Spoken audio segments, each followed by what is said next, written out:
However, Sister Lee had hardly taken Yunwu to the door when they saw a couple of figures rapidly shooting towards them with whooshing sounds. In a short while, the fat man with cold eyes arrived at the cottage, followed by 5 guards. "Where are you planning to hide?" The fat man's sinister voice was heard. Sister Lee's face changed. Instantly, she moved in front of Yunwu, as if she wanted to hide her. "Well, what do you want?" In a remote village like this, no residents here had ever learned any kung fu. In front of these warriors, they were literally powerless to defend themselves. But Sister Lee still steeled herself and ventured into raising her eyes to look the fat man and the others in the eye. Yunwu knew she was trying to protect her. The fat man's face was full of impatience. "You village woman, get away from here if you still have some senses. Don't try to be a busybody." Upon these words, he raised his hand and ordered the 5 guards beside him, "Go, take her." Immediately, the 5 guards walked towards Yunwu. Like a hen protecting a chick, Sister Lee tried to stop them. "What are you doing? How dare you do this in public?" Before she could finish her sentence, a guard impatiently grabbed Sister Lee and intended to throw her away. However, snap! The sound of a wrist breaking was heard. "Ah!" The guard let out a shriek of pain and his face went somewhat pale. Due to the sharp pain in the wrist, he loosened his grip on Sister Lee. Yunwu's purple eyes flashed in the direction of those men with a bland look. She was holding the guard's wrist with her small hand in a relaxed manner, but the wrist had been twisted into a weird shape. "I'm the one you want. What's the point of hurting innocent people?"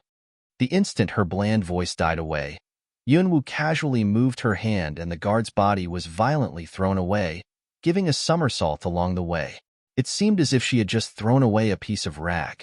The other 4 guards widened their eyes, looking at that seemingly petite teenage girl in surprise. That guard was a warrior in late stage of Tier 6, but he had got thrown away by her in such a casual way? The fat man's pupils secretly contracted, but the look on his face went even colder. These guards had been specially selected to deal with that mysterious teenage girl. Unexpectedly, the fight had barely started when one of them was thrown away. "What are you standing there for? Go together and take her." The fat man seemed to have been provoked, his face full of ferocity. Hearing this, the other 4 people mobilized their fighting spirit and stretched out their hands to grab Yunwu. It seemed that they intended to capture her. Yunwu slightly squinted. When the 4 guards were reaching out their hands to grab her, her figure uncannily vanished into thin air. Having missed the target, the 4 guards were stunned, eyes gleaming with astonishment. Where was her? The fat man also widened his eyes, and it seemed as if he was about to rub them. What happened? How did she disappear? All of a sudden. "Now that you've come here and found me, I'll take your lives." A cold, calm voice came out of thin air and passed the fat man's ears. The fat man's eyes went vigilant. He subconsciously flashed forward, whipped out his sword and slashed at the source of the voice. But the next second, a gleam of cold light flashed past the fat man's eyes. All movements seemed to be immobilized at this instant. Eyes dilated, the fat man stared at Yunwu, who had just stabbed a dagger through his throat. His eyes were full of horror and disbelief.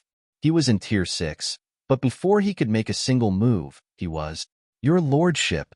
Seeing that the fat man had been killed, the other 4 guards were stunned, but soon their pupils contracted, and with that they instantly mobilized their fighting spirit and shot towards Yunwu. This time, all the 4 guards were covered in killing aura. Yunwu's lips curved in a grim smile, an intense killing aura surging out of her. She never showed mercy to those who wanted her dead. After a sudden, phantom move of her figure, flashes of cold light were seen. She raised her hand and swung the dagger at her opponents, killing each of them with one blow. When all movements stopped, the 4 guards were still in their offensive stances, but blood were gushing out of their throat, astonishment freezing in their eyes. Was she an assassin or a warrior? 4 guards in peak stage of Tier 6. She had cut their throats before they could make a single move. The last guard with a broken wrist widened his eyes, which were full of horror. "Shoo!" A gasp was heard, and Yunwu didn't know whether it had come from Sister Lee's mouth or her dilated eyes in which astonishment glinted. She must have been shocked to see Yunwu's moves, since she hadn't expected that Yunwu's kung fu was so good. Sisterly, find some villagers to deal with these bodies. I'll go get Grandma medicine back. Yunwu looked at Sisterly and said. Then she grabbed that fat man's body, threw it to that guard who was still alive and said coldly, "Carry this and lead the way." The guard raised his head and looked at the teenage girl in front of him, eyes full of horror. But he didn't dare to resist, because he could distinctly feel that if he disobeyed her or tried to play any tricks, he would end up just like those bodies. In the mansion of the Morong family's offshoot in the Luoyang city, the figure of a guard rushed in hurriedly as if he had something extremely urgent to report. Thousand Morong, who was teasing a caged little bird, frowned with a cold look of discontent flashing across the bottom of his piercing eyes. Young master. Something bad happened. Elder Uncle Go got killed. The one who killed Elder Uncle is coming. The guard reported, his breath coming in short gasps due to the unduly hasty rush he had made. The elder uncle he mentioned was the fat man. Hearing this, Thousand Morong, who had been teasing a little bird, was transfixed with shock. Elder uncle was killed? With that his piercing eyes glinted coldly. Where is that person? Right outside the gate. Elder uncle's body was brought back and drew many commoners here. Thousand Morong squinted with a dangerous look, his face sepulchral. Go invite that person inside. Don't inform young mistress yet. Young mistress has heard the news and headed for the gateway. The sepulchral look on Thousand Morong's face made the guard quiver involuntarily. He knew that the young master had a widespread reputation for his unpredictable temper. Any minor mistake could cost his life. Thousand Morong's eyes darkened as he heard the guard's words. There was an air of coldness about him, which people could distinctly feel from far away. Lucky for him, the young master turned around with a twitch of his arm and headed for the gate. The East Avenue of the Luoyang city was one of the busiest streets in the city, and the mansion of the Morong family's offshoot was located at the most prominent position on the East Avenue. At this moment, a pretty figure was standing at the gateway of the mansion of the Morong family's offshoot. That was a teenage girl about 15 or 16 years old, dressed in gunny clothes. However, that teenage girl was giving off a cold air and looked dangerously callous, the fat man's body beneath her foot. Beside her, there was a guard with a twisted wrist lying on the ground. Judging by the clothes he was wearing, he was the Morong family's guard. All those who passed by gave an amazed glimpse at Petite Yunwu, and many lookers-on were whispering to each other. Isn't that the elder uncle of the young master of the Morong family's offshoot? What happened? I heard that the elder uncle is a tier 6 warrior. How come he's lying on the ground beneath that girl's foot? No, look, it seems that the elder uncle is dead. There's a bloody hole in his neck. Dead? No way. Who dares to hurt members of the Morong family in Luoyang City? People's discussion and muted voices were heard. There were 4 guards standing on the 2 sides of the gate. Faces sullen, they were holding unsheathed swords and looking at that teenage girl vigilantly, but none of them dared step forward. Because that guard lying on the ground was in peak stage of tier 6, but she had just knocked him out with her bare hands. And she was stamping on the elder uncle's body. Not long after a guard went inside to report, a gloriously clothed female quickly walked out of the mansion with an angry face, followed by 2 guards. Before those guards could speak, someone thundered. Who killed my elder brother exactly? There was an intense killing intent in the furious reprimand. The voice was from a female about 27 or 28 years old who was dressed in clothes made of lino and brocade. She had a well-featured face, but all those jewels on her made her seem somewhat vulgar. At this moment there was a sepulchral look on her face. When she saw the figure of the fat man who was beneath the teenage girl's foot, Luo Shanshan abruptly widened her eyes, fury welling up inside her. She glared at Yunwu. Go kill her. Hearing the order, the 2 guards behind her immediately whipped out their sabers, rushed forward and slashed at Yunwu. Their movements were agile and decisive. They were tier 5 warriors. Seeing this, those lookers-on exclaimed in amazement. That teenage girl is too reckless. She should never have messed with the Morong family. She's still so young. What a pity. That's true. She should have known the status of the Morong family in Luoyang City. However, the sound of the mumbling hadn't died away yet. Yuan Wu's cold eyes swept through the two guards, and with that her figure turned into a rapid blur and dodged aside. The two guards missed hitting the target.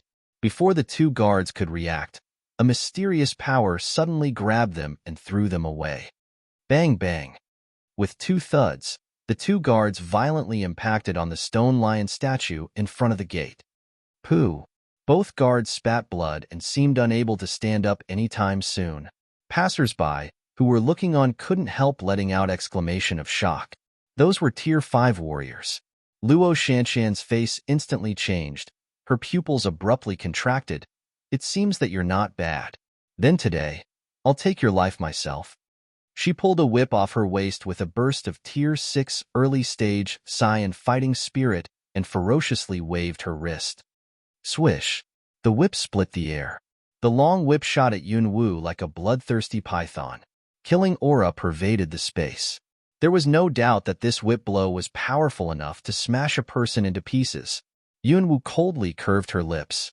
But this time she didn't dodge but stretched out her small white hand and squarely grabbed the tail of the whip. Under the astonished gaze of those lookers-on, she tightened her grip and abruptly pulled the whip backwards. Luo Shanshan, who was holding the other end of the whip, hadn't reacted yet when she lost her balance and was pulled forward along with her whip. However, right at this moment when she was about to fall and embarrass herself, Luo Shanshan quickly somersaulted, drew a dagger out of thin air, and conveniently thrust it at Yuan Wu. Yuan Wu pinched the coming blade with 2 fingers without even glancing at the dagger out of the corner of her eye. A look of amazement flashed across Luo Shanshan's eyes. At this very moment, Yuan Wu's fighting spirit secretly surged out. With a lateral movement of her fingers, she quickly pushed the blade in Luo Shanshan's hand towards her neck. Pooh! Something sweet welled up to their throats and each of them spat a mouthful of blood in unison. That was Tier 7 early stage fighting spirit. This teenage girl was actually in early stage of Tier 7? Shock? Maybe that was fear. Sharp pain spread across their bodies, cold sweat pouring off them. It seemed as if Yuan Wu had just casually gave a whip blow, and she hadn't even moved her trunk. There was a cold, bland look tinged with contempt at the bottom of her eyes, along with a faint killing intent. She had made up her mind that she wouldn't try to conceal her strength today. Instead, she would make a scene and cause a sensation in Luoyang City. She's so powerful. Who's that girl? Which family is she from? She's so tough. At such a young age, she managed to defeat a team of guards of the Morong Mansion with just one whip blow. I think she's not from Luo City. Otherwise, why haven't I never heard of a girl as tough as her before? After gasping, those lookers-on repeatedly exclaimed in astonishment.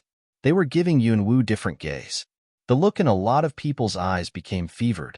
Steward Feng's face was extremely sepulchral, but the intention to kill in his eyes was growing increasingly intenser. How high the Morong Mansion's status was in the Luo City? Everybody knew the answer. But today, they were under dire provocation.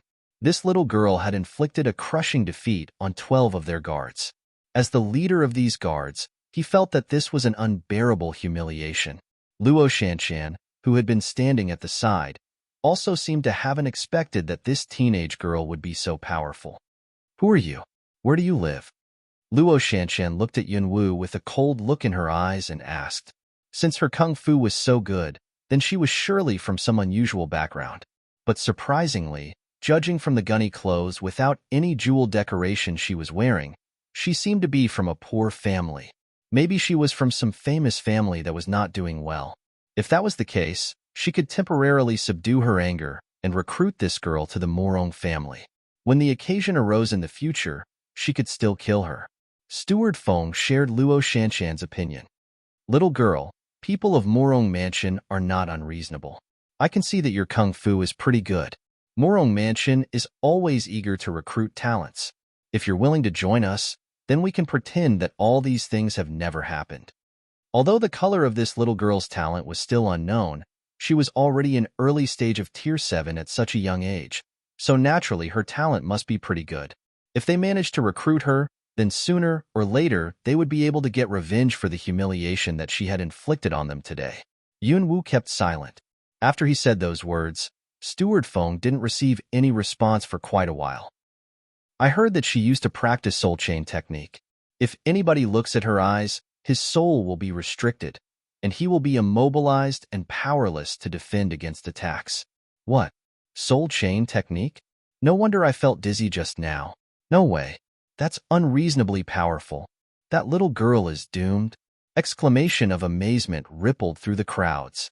Before long, nobody present dared look at Luo Shanshan's eyes, including that Steward Feng. That was why he hadn't noticed that when Luo Shanshan's originally haughty eyes met Yunwu's purple ones, the confusion and surprise on her face gradually changed into horror and eventually into stiff woodenness. Soul chain technique. But it was only the lowest level of the mind control technique. Steward Feng saw that Yunwu was actually staring transfixed at Luo Shanshan as if she had become a fool. A murderous look flashed across the bottom of his sepulchral eyes. In the blink of an eye, his fighting spirit engulfed the big saber, and he violently gave a lateral hack at Yunwu. This deed was absolutely despicable. Swish. Paula. What kind of move could be deemed unpredictable? What kind of move could be deemed unexpected? Answers to both were displayed in the scene happened in this moment. Yunwu was still staring at Luo Shanshan with her purple eyes.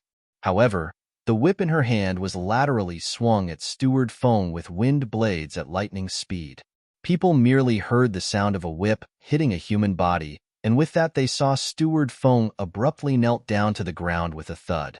Hardly anybody saw clearly what had happened. All attacks stopped. Sweat beads as big as beans were pouring off Steward Feng's forehead. He disbelievingly looked at his legs, which seemed to have been slashed numerous times, his face hideous and twisted. He had clearly felt that he had been hit by only one whip blow, but when he reacted, he found that both his feet were covered in blood. He felt as if all his foot tendons had been severed, leaving him powerless to stand up. How did this happen? We've had enough fun. Now let's get down to business. An apathetic voice was heard. Steward Feng's herd inexplicably lurched. At this moment, Yunwu finally withdrew her gaze, a faint smile on her face, but abruptly, a burst of killing aura surged out of her and pervaded the whole place as if it was tangible. Horror surged through Steward Feng. The killing aura was so intense that even an assassin couldn't necessarily give off killing aura like this. Who was this teenage girl exactly? Get the one in charge of the Morong Mansion here, or else there's going to be a bloodbath in Morong Mansion, Yunwu said casually. The guard, who had been standing at the gate with a saber all along, was transfixed with shock. Even Steward Feng and the young mistress were.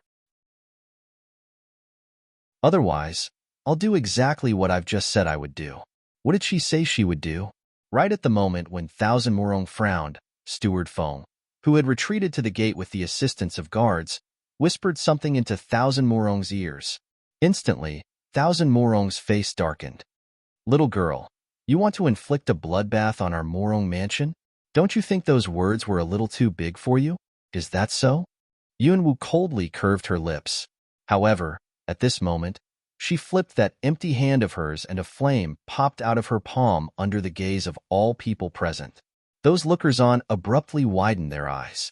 A flame? A tangible flame? How was it possible? Though warriors were capable of using elemental power, but it was impossible for them to manipulate real flame. Only summoners that had disappeared hundreds of years ago were capable of controlling tangible element. Was this teenage girl by any chance a summoner? This thought also flashed through Thousand Morong's mind, but he soon excluded this possibility. If this teenage girl was a summoner, by no means would he have heard nothing. He knew what the existence of a summoner meant. Little girl, I don't know how you learned to control flame, but if this is all you're capable of, then wasn't it too unreasonable of you to threaten to inflict a bloodbath on Morong Mansion? It was not until those lookers-on heard his remarks that they stopped speculating. Yet Yunwu apathetically raised her eyes, flipped the other palm, out of which another flame popped and clasped her hands. With a wave of her hand, the contours of a fire dragon appeared out of thin air, giving off a potent chi. Its strength was actually the same as that of a Tier 9 peak stage magic beast. Roar, a deafening dragon roar, along with scorching heat, arose in the air.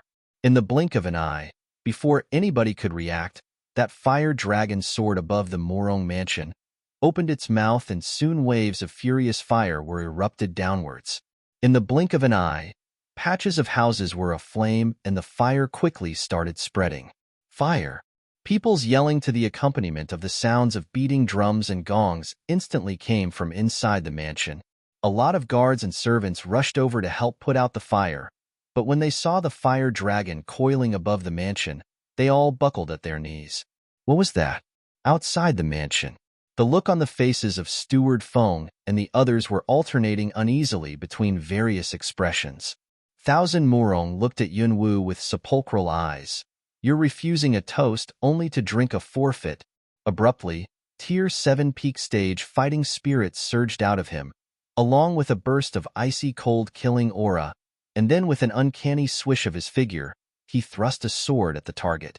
On the sight of his weird and extremely fast attack, Yunwu lifted her eyebrows. Assassin skills? As if from her bones, killing aura abruptly surged out of her. Her black hair started flying though there was no wind. This time, she fought back head-on. Surrounded by wind blades formed of wind element, the long whip corkscrewed squarely towards the sword coming at Yunwu. Thud! A ringing snap was heard. Thousand Murong watched the sword, the blade of which had been twisted and the slits caused by wind blades on his arm, disbelief glinting in his eyes. Blood was oozing out of the wounds. If it weren't for that he was trying hard to subdue the pain, he might not be able to hold the broken sword in his hand. Wind blades? Wind element. She was actually double attributed? Like I said, if you hand over the two persons I want, there will be a bloodbath in Morong Mansion.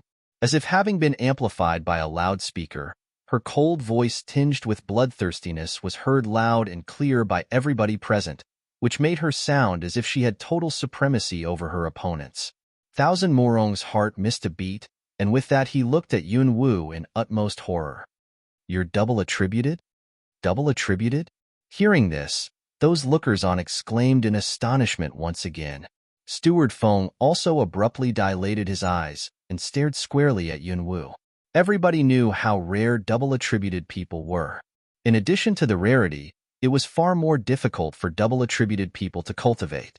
But surprisingly, this teenage girl not only had a double-attributed constitution, but also reached early stage of Tier 7.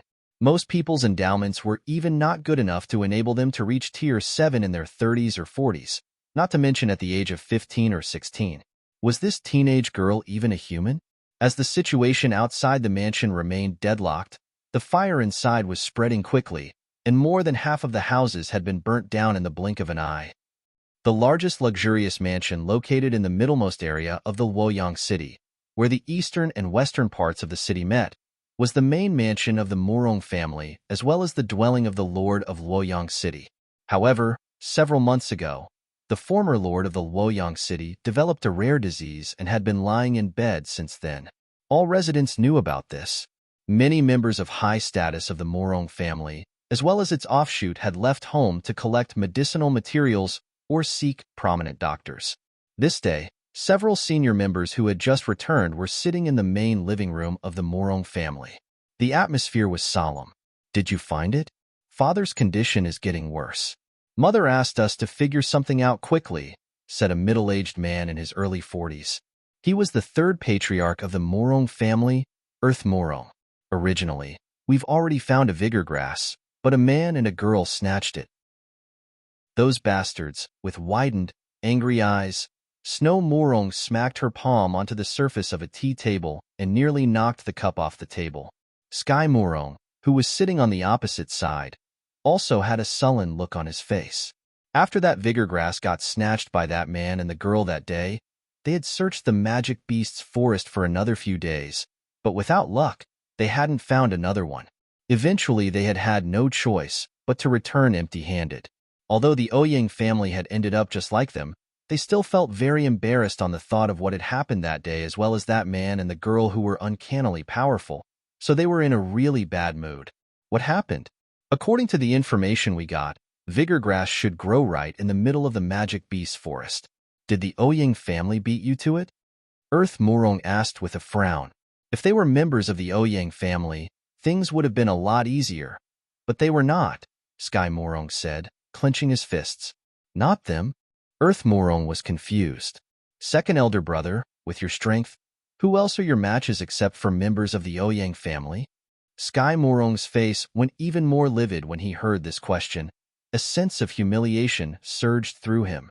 Third uncle, let me explain this to you. However, Snow Morong had just started speaking when a guard hastily rushed into the living room. Second patriarch. Something bad happened. Your mansion caught fire, and then another guard ran inside, stumbling. He was panting heavily. Clearly, he had run a long distance to get here. He was a guard of the mansion of the Morong family's offshoot, which was also Sky Morong's mansion. The latter guard brokenly reported in an urgent manner, Master, something bad happened.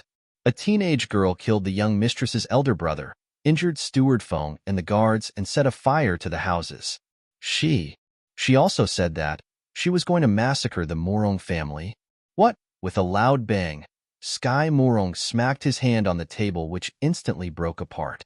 Scared, the guard buckled at the knees and nearly knelt down to the ground. Sky Morong abruptly stood up from the chair, a murderous look in his eyes. I'd like to find out which bastard came here to court death and bluff massacring the Morong family. With an angry twitch of his hand, Sky Morong swished out of the living room, leaped upwards and shot in the direction of the East Avenue. Massacre the Morong family? I also wonder which snotty kid dares to be so wildly arrogant. Earth Morong also stood up from his seat, face full of sullenness. Soon, he also leaped upwards and flew away. What are you standing there for?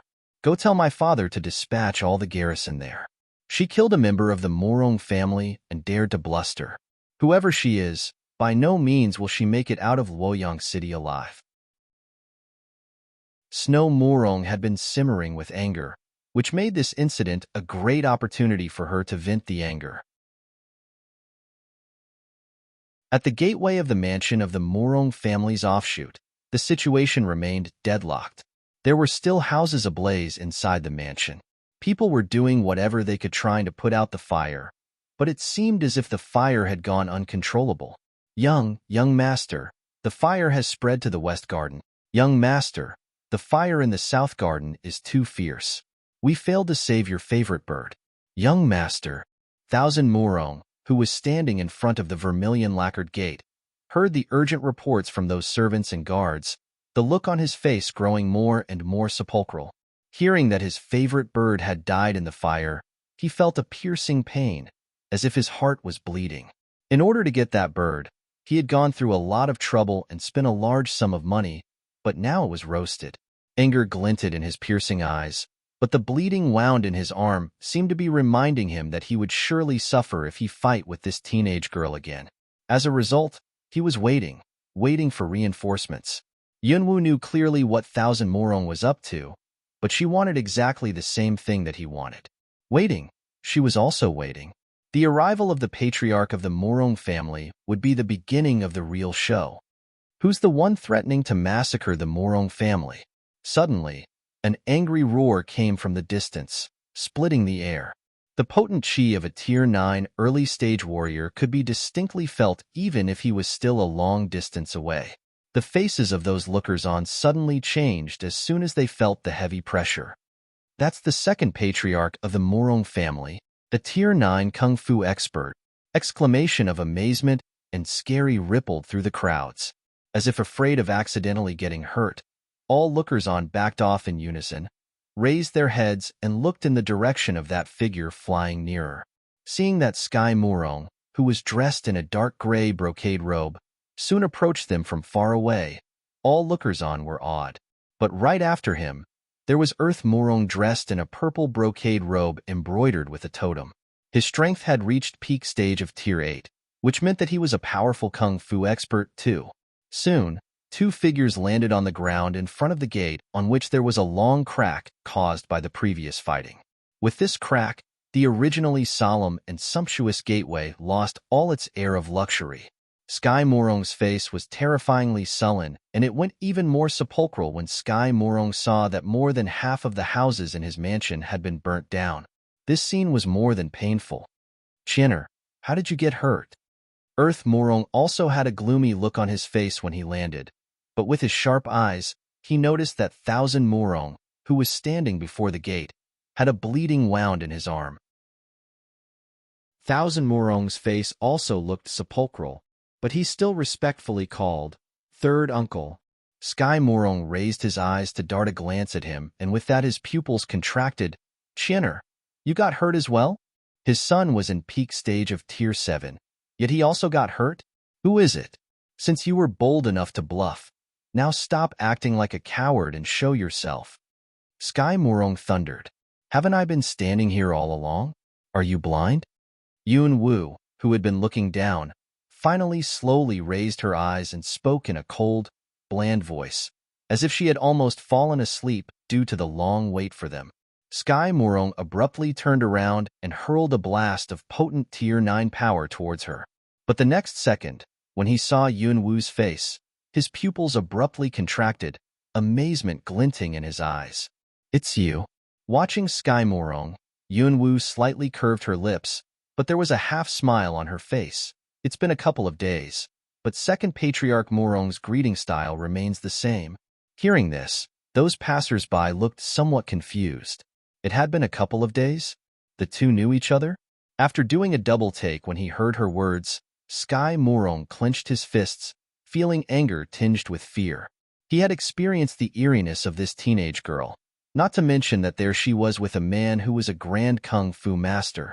Subconsciously, Sky Morong's eyes swept around her. Second elder brother. You know her? Earth Morong glimpsed at Yun Wu, who was in gunny clothes, and frowned. He couldn't identify her strength level. However, a teenage girl like her had actually managed to wound Sky Morong and kill the fat man at Tier 6, and she had also injured those guards? How was this possible? Earth Morong was rather skeptical. At this moment, before Sky Morong could reply, "Move aside, move aside. Why are you all standing here? Clear off." An impatient female voice came from amid the crowd. Crowds of passers-by made way and Snow Morong quickly walked through them, followed by a couple of guards. Snow Morong had already had someone to dispatch the garrison, but she didn't wait for them to arrive. Instead, she led a couple of guards here first. She wanted to find out who was so bodacious as to challenge her family's authority. However, she hadn't expected that she would see the same girl that she had met in the Magic Beast's forest. You. Snow Morong's voice was rather brittle. Hearing this, Yun Wu slightly moved her head aside and blandly glanced at Snow Morong. After that she moved her eyes aside, as if she was totally uninterested in her.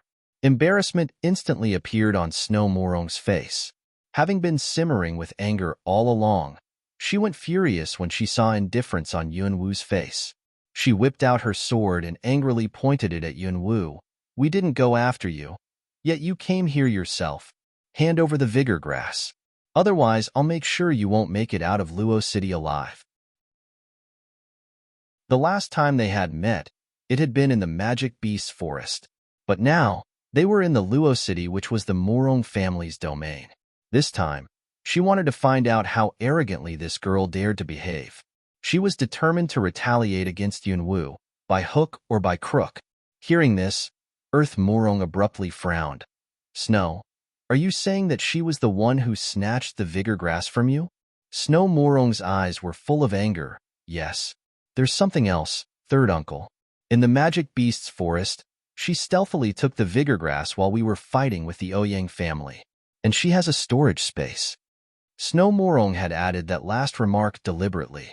Hearing her words, all lookers on present couldn't help but letting out exclamation of amazement. A storage space? That kind of thing could barely be bought by money. Yet this teenage girl actually owned such a precious item? Involuntarily, many people looked in the direction of Yun Wu's hands in unison. In most cases, a storage space was attached to a ring or a bracelet, and sometimes a belt. But they found that Yun Wu's hands were smooth, and that there was no storage space ring. Around her waist, there was a plain gunny belt. She didn't seem like someone who owned a storage space item at all. Had she by any chance hit it? Hearing her words, Earth Morong cast a gaze at Yunwu with a fever of greed in his eyes.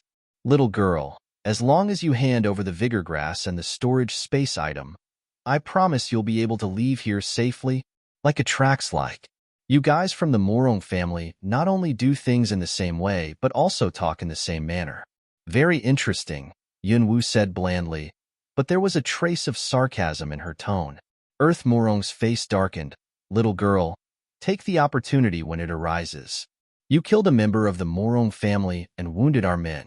I offered to let you leave, so you should be. However, before Earth Morong could finish his sentence, a bloodthirsty look appeared on Yunwu's apathetic face, and with that she suddenly wielded her whip, which was like a python going out of its hole. There was a whoosh as the end of the whip shot towards Snow Morong, who was holding a sword. It was so fast that it seemed to be as quick as a lightning. Snow, watch out! Thousand Morong hurriedly yelled. He was in peak stage of Tier 7, yet he still got hurt. Since Snow Morong was merely in peak stage of Tier 3, that whip blow would surely cut open her skin and tear her flesh, leaving her half dead. Humph! With her average skills, Snow Morong dodged aside and snorted dismissively. But her scornful words were still at her throat when Yunwu's whip took a turn, as if it had eyes, and tightly wrapped itself around Snow Morong's waist like a snake. And then the whip turned into a blur and threw Snow Morong squarely towards the stone lion in the distance. Snow! Sky Morong yelled, face tightened. With a potent outburst of fighting spirit, he flashed over and tried to catch Snow Morong. But the next second, Yunwu's lips curved up and a bloodthirsty, ferocious look flashed across her face. She instantly lifted Snow Morong up and dashed Snow Morong towards the ground. Thud! A muffled crash was heard, along with the faint sound of bones breaking. Ah! There was a long scream of pain.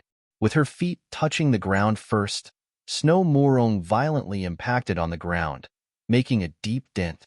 But Snow Morong just broke her legs and wasn't seriously injured. People could tell that Yunwu had been controlling which part of Snow Morong's body would land first.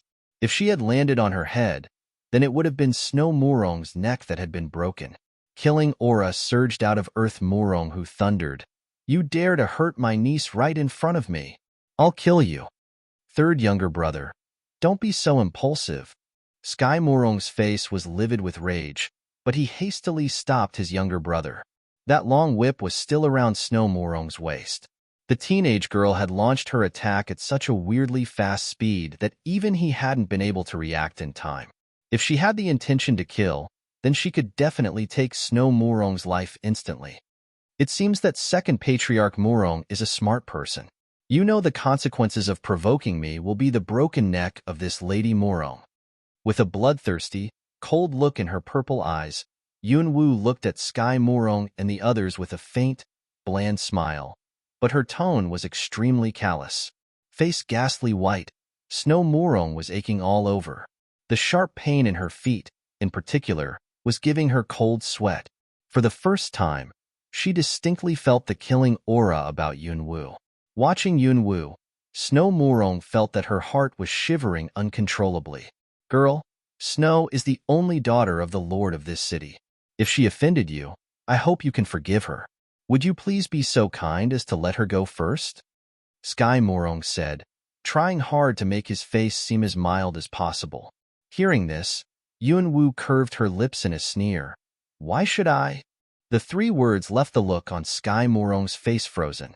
She actually needed another reason to let Snow Morong go apart from her identity of the Lord of Luoyang City's only daughter? Then think of it as doing me a favor. Would you please give the wrongdoer a way out? At this moment, a mild and somewhat dignified voice slowly came from the distance. Hearing this voice, all those lookers-on hurriedly stepped aside and made way for a middle-aged man who was leading a group of garrison soldiers towards the scene. The man was clothed in a dark yellow brocade robe, and there was an air of steadiness and mildness about him, but the mildness was mixed with a trace of stateliness. He was around 45 or so, neither fat nor thin, looking pretty refined. Compared with that of Sky Morong and Earth Morong, The chi of this middle-aged man walking towards the gateway was noticeably more restrained. He was Cloud Morong, the lord of Luoyang City. You must be really busy, my lord. I've been through a lot to get you here. Yunwu twisted her head around to look at Cloud Morong, who was walking closer, and said in a sneering tone. The face of the captain of guards, who was behind Cloud Morong, darkened as he heard her sneering words. Watch your mouth, girl. This is the lord of Luoyang City. It's not your place to, however. Before the captain of guards could finish his rebuke, the middle-aged man raised his hand and stopped him. Wait here, all of you. After making this remark in a dignified tone, Cloud Morong walked towards Yunwu. My name is Cloud Morong. I'm the lord of Luoyang City, as well as the father of the girl beneath you whip. May I ask whether you could release my daughter first before we talk? Cloud Morong didn't get angry, and his chi had been mild and steady all along. He must have already been informed of what had happened earlier. This Cloud Morong was numerous times more restrained than that so-called the second patriarch and the third patriarch. Judging from the fact that he had been composed all along after seeing how his daughter was being treated, his amazing secretiveness was beyond Yunwu's expectation. But after remaining silent for a second, Yunwu twitched her waist and withdrew the whip without saying anything. Seeing that Yunwu compromised so willingly, Sky Morong and the others secretly snorted, thinking that she was afraid of the lord of the city and those garrison soldiers. Thank you, girl. Would you please tell me the reason why you had me come here by adopting this kind of means? After giving a glance at Snow Morong, who was sitting on the ground, Cloud Morong knew that this teenage girl hadn't seriously injured Snow Morong, and that Snow Morong had just got her legs broken, which meant that she would have to lie in bed for half a month to a full month or so. I'm looking for someone. Yunwu glimpsed at Thousand Morong and said blandly. Looking for someone? Cloud Morong frowned. A guard had just reported to him that she demanded the Morong family to hand over someone. Had the Morong family by any chance taken someone from her? Cloud Morong was not stupid. He instantly turned his head aside and moved his eyes to Thousand Morong, saying in a deep voice, Chinner, go bring the two people here. Hearing this, those lookers-on suddenly understood. It turned out that the reason why this teenage girl had killed that man, wounded so many people as well as burnt the mansion of the Morong family's offshoot, was because the Morong mansion had taken someone from her. But Thousand Morong's face was rather cold and sullen. My lord, I don't have the person she wants. Everybody can see it. The whole mansion has been burnt down by her. All people have come out. Yunwu slightly curved her lips, but the look in her eyes went cold. Is that so? It seems that I was being far too merciful to you by burning only those peripheral houses. Fire dragon, she yelled. Roar. A dragon roar came from those flaming houses, and with that a dragon formed of fire soared up and coiled in midair, the air temperature rising drastically. Roar. As if in response to Yunwu's calling, the dragon let out another roar. Those passers-by who had been looking on backed off repeatedly, horror on their faces. Though they had seen it before, people still felt horrified when they caught eyes of it again. Though formed of fire, the dragon possessed chi as potent as that of a magic beast. What kind of means had that teenage girl adopted? How had she managed to do this?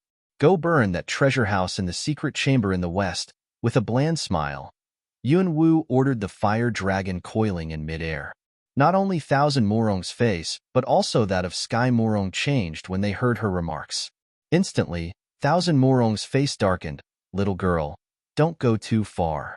You've already burnt my mansion, and yet you want to burn my treasure house as well? You really think the Morong family is afraid of you? After that, his Tier 9 potent chi could be faintly seen about him.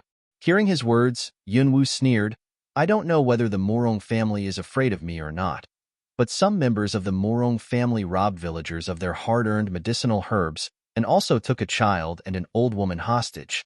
I've already shown mercy on you by merely burning your mansion. Since you ungratefully turned down my nice gesture, you'll have to face the consequences you deserve. After saying this, Yunwu winked at the fire dragon with her purple eyes, and with that the fire dragon raised its head, let out a roar and was about to fly to the mansion. All of a sudden, a surge of potent water elemental power was hurled towards the fire dragon. Bang! Water element impacted on fire element with a muffled bang, and the fire dragon was broken apart. It was Cloud Morong who made his move. He was rather concerned about the issue that Yunwu had just said about some members of the Morong mansion robbing villagers of medicinal herbs and hurting them.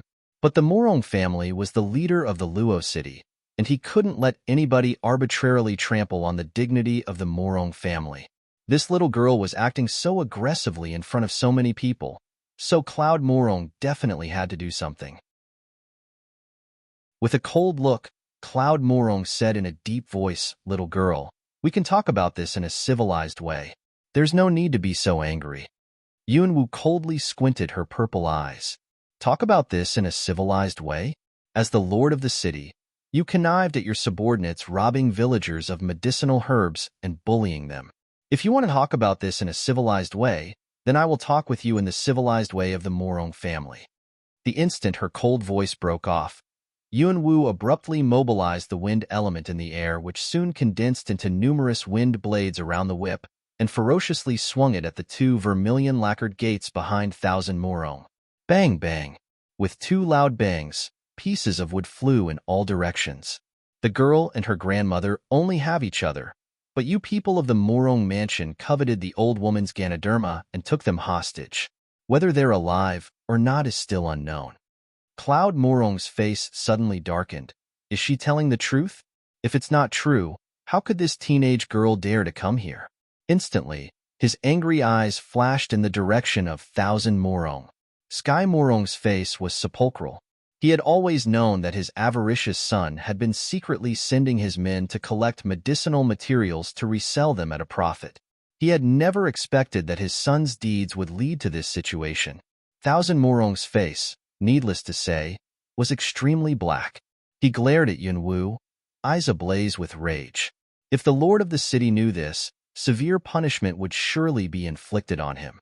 "I came here for the girl, but the nice young mistress of the Morong family came directly at me and aimed to kill me with every saber blow before I could say anything. They also intended to bully me with numerical superiority. You're so shameless." It surprised me that the Morong family isn't too embarrassed to be in charge of this city. Each time Yunwu finished making a remark, Cloud Morong's face grew more sullen, his eyebrows frowning tightly. "Today, not to mention you, even if the emperor himself came here, I'll still massacre the Morong mansion if you don't set them free and give me an acceptable explanation." Her voice was domineering and as icy cold as a glacier. Hearing that she would still massacre the Morong mansion even if the emperor himself came here, all people present went quiet, as if all people were holding their breath at this moment. That remark was extremely offensive to both the Morong family and the emperor, and it was punishable by death. "These remarks are criminal and far above your station, girl. Disaster emanates from careless talk." Hearing her words, Cloud Morong went angry. No matter how many crimes the Morong family had committed according to her accusations, the words "massacre the Morong family" alone would make a reason more than sufficient to justify his killing intent. Is that so? But I only know that disaster emanates from the heart, especially from the hearts of those harboring evil intentions. The look on Cloud Morong's face became icy cold and grim as he heard these words. Potent chi secretly started circulating in his meridians, but he still managed to subdue his anger and killing intent, showing only steadiness on his face. If he launched an attack on a teenage girl in front of so many residents just because she made a few arrogant remarks, people would definitely have unfavorable opinions about the Morong family, especially on this occasion when the girl had accused the Morong family of a series of crimes. Cloud Morong was not the only one who could think of this. Undoubtedly, Yunwu also knew what Cloud Morong was thinking about, and she had also anticipated that he wouldn't fight her in front of so many people, but this was not her purpose. She glimpsed at the other members of the Morong family. They all had murderous looks in their eyes, as if they were eager to attack her in unison and slash her to death. "It seems that you don't quite believe that I'm capable of inflicting a bloodbath on the Morong family. Fine. Today, I'll broaden your horizons." Lips coldly curving up, Yunwu looked in Cloud Morong's direction with a half-smile on her face. "Your attribute is water, right?" Eyebrows knitted together, Cloud Morong looked at this teenage girl in front of him. Before Cloud Morong made a response, Yunwu flipped her palm out of which a ball of water element popped. Then she did the same thing with the other palm, and then clasped her hands together. Hiss, hiss. A blood-curdling hiss of snake, accompanied by a freezing chi, was heard. Yunwu waved her hand and a giant, blue python formed of water element abruptly appeared out of thin air. At this moment, the air temperature plunged drastically, as if the whole place suddenly dropped into a glacial cave. Hiss, hiss. Coiling in mid-air, the giant python overlooked the people down below with its eerie blue eyes in a seemingly condescending manner. Water attribute? My God, she's triple attributed? Someone among the crowd yelled in astonishment, and with that all lookers-on gasped in unison. Sky Morong and the others were also unusually surprised. Triple attributed? This teenage girl was actually triple attributed? Cloud Morong was also amazed and somewhat shocked. This girl appeared to be merely 15 or 16, but she was terrifyingly powerful. Besides, judging from her words, he was afraid that she hadn't displayed her full strength yet. But with her trump cards staying hidden, her aura was already so mighty and awe-inspiring. If they let her keep growing stronger. Today, if you don't hand over them to me, I'll set the whole Luo city by the ears before I massacre the Morong mansion, Yunwu said in a cold voice tinged with a trace of arrogance. Wind element popped out, and she clasped her hands together. Roar, roar. The contours of a green beast that looked like a tiger condor emerged out of thin air. However, with her current strength, she was only capable of condensing element into Tier 4 elemental beasts, but the aura about this wind elemental beast seemed just as mighty as that tiger condor that she saw in that valley that day. The vitalization of two sorts of element had cost Yunwu more than half of her power, but in order to overawe the opponents, she flipped her hands again and clasped two flames together. Roar! The fire dragon, which had just been broken apart by Cloud Morong, reappeared. Wind, fire, and water. 3 different temperature, and she instantly pervaded the whole place. Standing below the 3 elemental beasts, Yunwu slightly squinted her purple eyes in which bloodthirstiness and frenzy glinted, her black hair flying though it was windless. She didn't have much strength left, but the dash she was giving off was awe-inspiring. Looking at the 3 elemental beasts coiling in midair, Cloud Morong could feel that they were all at Tier 4. Given that he was in Tier 9, they didn't count as a major threat to him. However, he couldn't see through this teenage girl since she was too mysterious. He worried that she still had something up her sleeve. With a deep frown, Cloud Morong kept silent. At this moment, the whole space fell into quietness. There were hundreds of passers-by looking on, but none of them was talking at this instant. As if even the sound of a needle dropping on the ground could be heard, they just looked at the 3 elemental beasts coiling in midair, waiting for Cloud Morong's response. It was completely quiet. After quite a while. Chinner, did you or not imprison the little girl and her grandmother that this girl mentioned? Cloud Morong raised his eyes and looked at Thousand Morong, asking in a deep voice. Thousand Morong's face alternated between red and black restlessly, but at this moment, he answered reluctantly, yesterday, elder brother-in-law did tell me that he took a little girl back. As regards whether that girl is the one she wanted, I don't know. Cloud Morong's face slightly darkened as he heard this. Go. Bring them here. Frowning, Thousand Morong gave a sideways glance at Yunwu and then looked in Cloud Morong's direction. Your lordship, however, before he could finish his sentence, Sky Morong's eyes flashed in his direction. Chinner, do what his lordship told you to do. Under this circumstance, if some other issue arose, things might really become too tricky for the Morong family to handle. Thousand Morong was consumed with anger, but he still ordered the guards beside him. Go bring the person elder uncle took back. Young master, the fire is so big. I'm afraid the dungeon was all ready. They were at the gateway but could still feel the fierce heat, and the fire was very close to them. The guard believed that everything in the dungeon must have been burnt to ashes.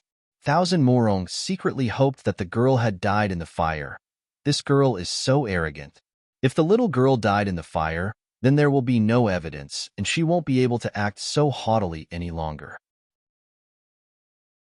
But before the guard finished his sentence, Yunwu raised her hand, and with that the icy python in midair flew towards the fierce fire. Zih. Wherever the python flew over, everything on fire spat, as if someone had poured water on them. Soon, the big fire was put out. There were barely any houses left in the Morong mansion. However, the area amid which the dungeon was located stayed intact. Your lordship, please come with me. Otherwise, I'm afraid someone is going to kill me to make sure there's no witness. Yunwu curved her lips but darted a glance at Thousand Morong with a sneer. Thousand Morong was annoyed, face livid. What did she mean? Frowning, Cloud Morong glanced at Yun and then walked towards the gate. Yunwu waved her hand at the fire dragon and tiger condor, which then instantly disappeared into thin air. At the same time, Yunwu walked inside the Morong mansion with Cloud Morong. Seeing this, Sky Morong and Earth Morong naturally followed them. Seeing that they entered the Morong mansion, those passers-by that had been looking on outside the gate stayed with tacit agreement, as if they were waiting to see what would happen next. Guys, who on earth do you think that triple-attributed teenage girl is? She's so tough. I think she must be a member of some secluded family. All people started whispering to each other. It was very likely that before long the news would spread through the whole Luo city and then ripple towards nearby towns. But not long before. In the Ouyang mansion in the Water City. Having failed to bring back the vigor grass, Ouyang Qing and the others were sitting in a living room at their wits' end. Thinking of the man and the girl they had met that day, Ouyang Qing couldn't help rubbing his brows, a wry and resigned smile on his face. We have to find another way. I believe the Morong family is in the same situation. The doctor said that father's condition required immediate treatment. What else can we do? In the living room, a middle-aged man said in a deep voice, frowning. Later, I'll invite the medic here again, Ouyang Qing said. But there was an expectant glint in his eyes. Maybe we can try find that girl. If she knows the situation we're in, maybe she'll give the vigor grass to us. Kuer, give up that fond hope. Don't forget that that girl already has a grand kung fu master around her. Ouyang Qing looked at him with a sullen look. He knew exactly what he was thinking about. Ouyang Ke frowned but didn't contradict.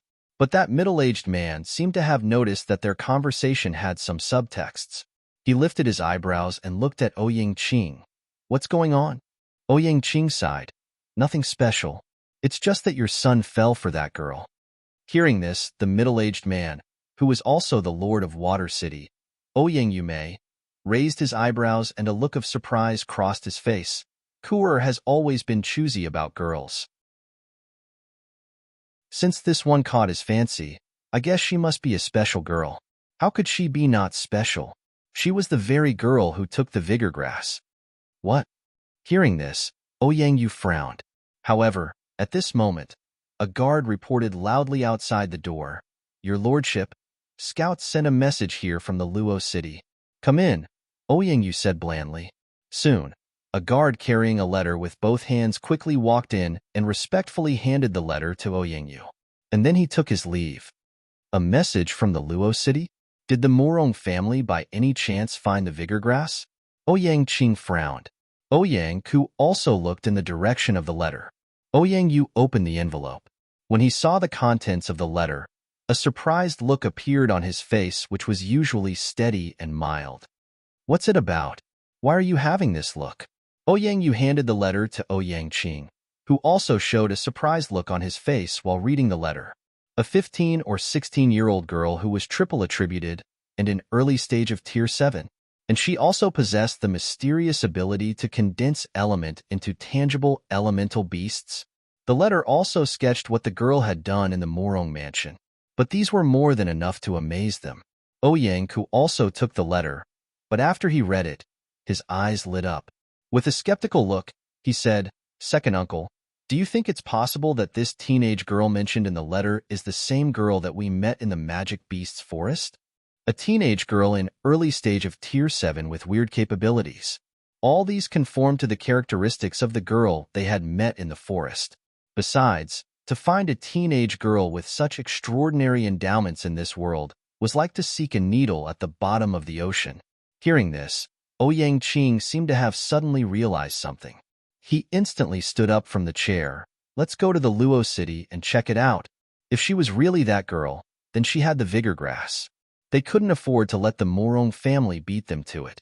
Ouyang's eyes lit up. In the Luoyang city, faces of the members of the Morong family darkened when they saw how much damage the fire had caused to the mansion. Sky Morong, in particular, found it heart-rending to see this scene. This mansion was his. All those decorations and furnishings had cost him a lot of money. There had also been many antiques in it. Now, they had all been destroyed. No wonder the scene wrung his heart. Along the way, they saw that almost everything had been burnt. But when approaching the dungeon, everybody felt a twinge of surprise. Almost everything in the mansion had been burnt to the ground, but within a short radius of the dungeon, everything remained intact. Even the grass was still luxuriant. Seeing this, Cloud Morong, who was walking side by side with Yun Wu, couldn't help giving a deep gaze at her. Surprisingly, she had controlled the fire and made sure that it wouldn't spread to this dungeon. It seemed that she had known in advance that the person she wanted was in this dungeon. And with her power, it was not difficult for her to break into the dungeon and rescue the girl at all. But instead, she had made such a scene outside the mansion. Clearly, she had done that to force him to come here. Every detail had been well planned. She had not only successfully provoked the Morong family, but also humiliated them. And she had also made sure that the Morong family wouldn't dare to go too hard on her. What a shrewd girl. What was her purpose of luring him here exactly? Of course, Yun Wu knew that Cloud Morong had been sizing her up with his deep eyes, but she generously let him. Then they stopped at the gateway of the dungeon. Open the gate and bring them out.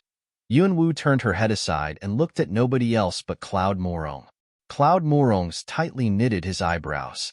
Was she asking him to go inside and take the girl out himself? Sky Morong and Earth Morong were standing behind. Hearing her words, their faces abruptly darkened. Sky Morong said to the guard beside him, "Go inside and bring them here." Having the order, the guard was just about to walk towards the gate of the dungeon when Yun Wu slightly raised her right hand, produced a fireball out of thin air, and threw it to the ground in front of the guard. Bang! A muffled explosion was heard. Scared, the guard immediately backed off. "What are you doing?" Thousand Morong, who had been standing at the side, finally ran out of tolerance and glared sideways at Yun Wu. Yun Wu curved her lips in a sneer and said with a piercing look in her eyes, "If you want me to let this go, demonstrate some sincerity." Sky Morong and the others were consumed with anger. Tension was rapidly reaching flashpoint. Cloud Morong was indeed a competent lord of the city. He took a deep breath and subdued the anger in him, displaying his capability of keeping a steady and restrained manner under any circumstance. When they were at daggers drawn, Cloud Morong said in a deep voice, "Enough? Wait here, all of you." After that, he took the key from the guard's hand and walked towards the dungeon. He opened the gate of the dungeon and saw that there was a staircase stretching down. He walked in and was greeted by a strong, musty smell. Cloud Morong knitted his eyebrows, but still walked downwards step by step. There were torches fixed on the walls of the underground chamber, so it was fairly bright. At the end of the staircase, he saw a passage with cells fitted with iron bars on both sides. The two people were locked up respectively in two different cells opposite to each other. Grandma Medicine opened her eyes and looked in the direction of the dungeon gate as she heard the sound of someone opening it. However, when she saw the figure walking downwards, her skeletal body gave a violent shiver, and tears instantly welled up in her eyes which seemed to have witnessed countless vicissitudes of life. Her skinny hands were clasped tightly together, as if she was trying hard to suppress something. Cloud Morong walked up to the two cells in which there were an old woman and a little girl respectively. Gray-haired, the old woman was seemingly in her 70s or 80s. She was sitting on the ground with her back against the wall. There were some wounds on her. For some reason, Cloud Morong had an inexplicable feeling that this old woman looked somewhat familiar. The little girl was merely 10 years old or so. She was lying on a layer of straw on the ground, unconscious. He could tell that she had been tortured. Cloud Morong involuntarily frowned. But at this moment, footsteps came from behind. Yunwu walked down the staircase.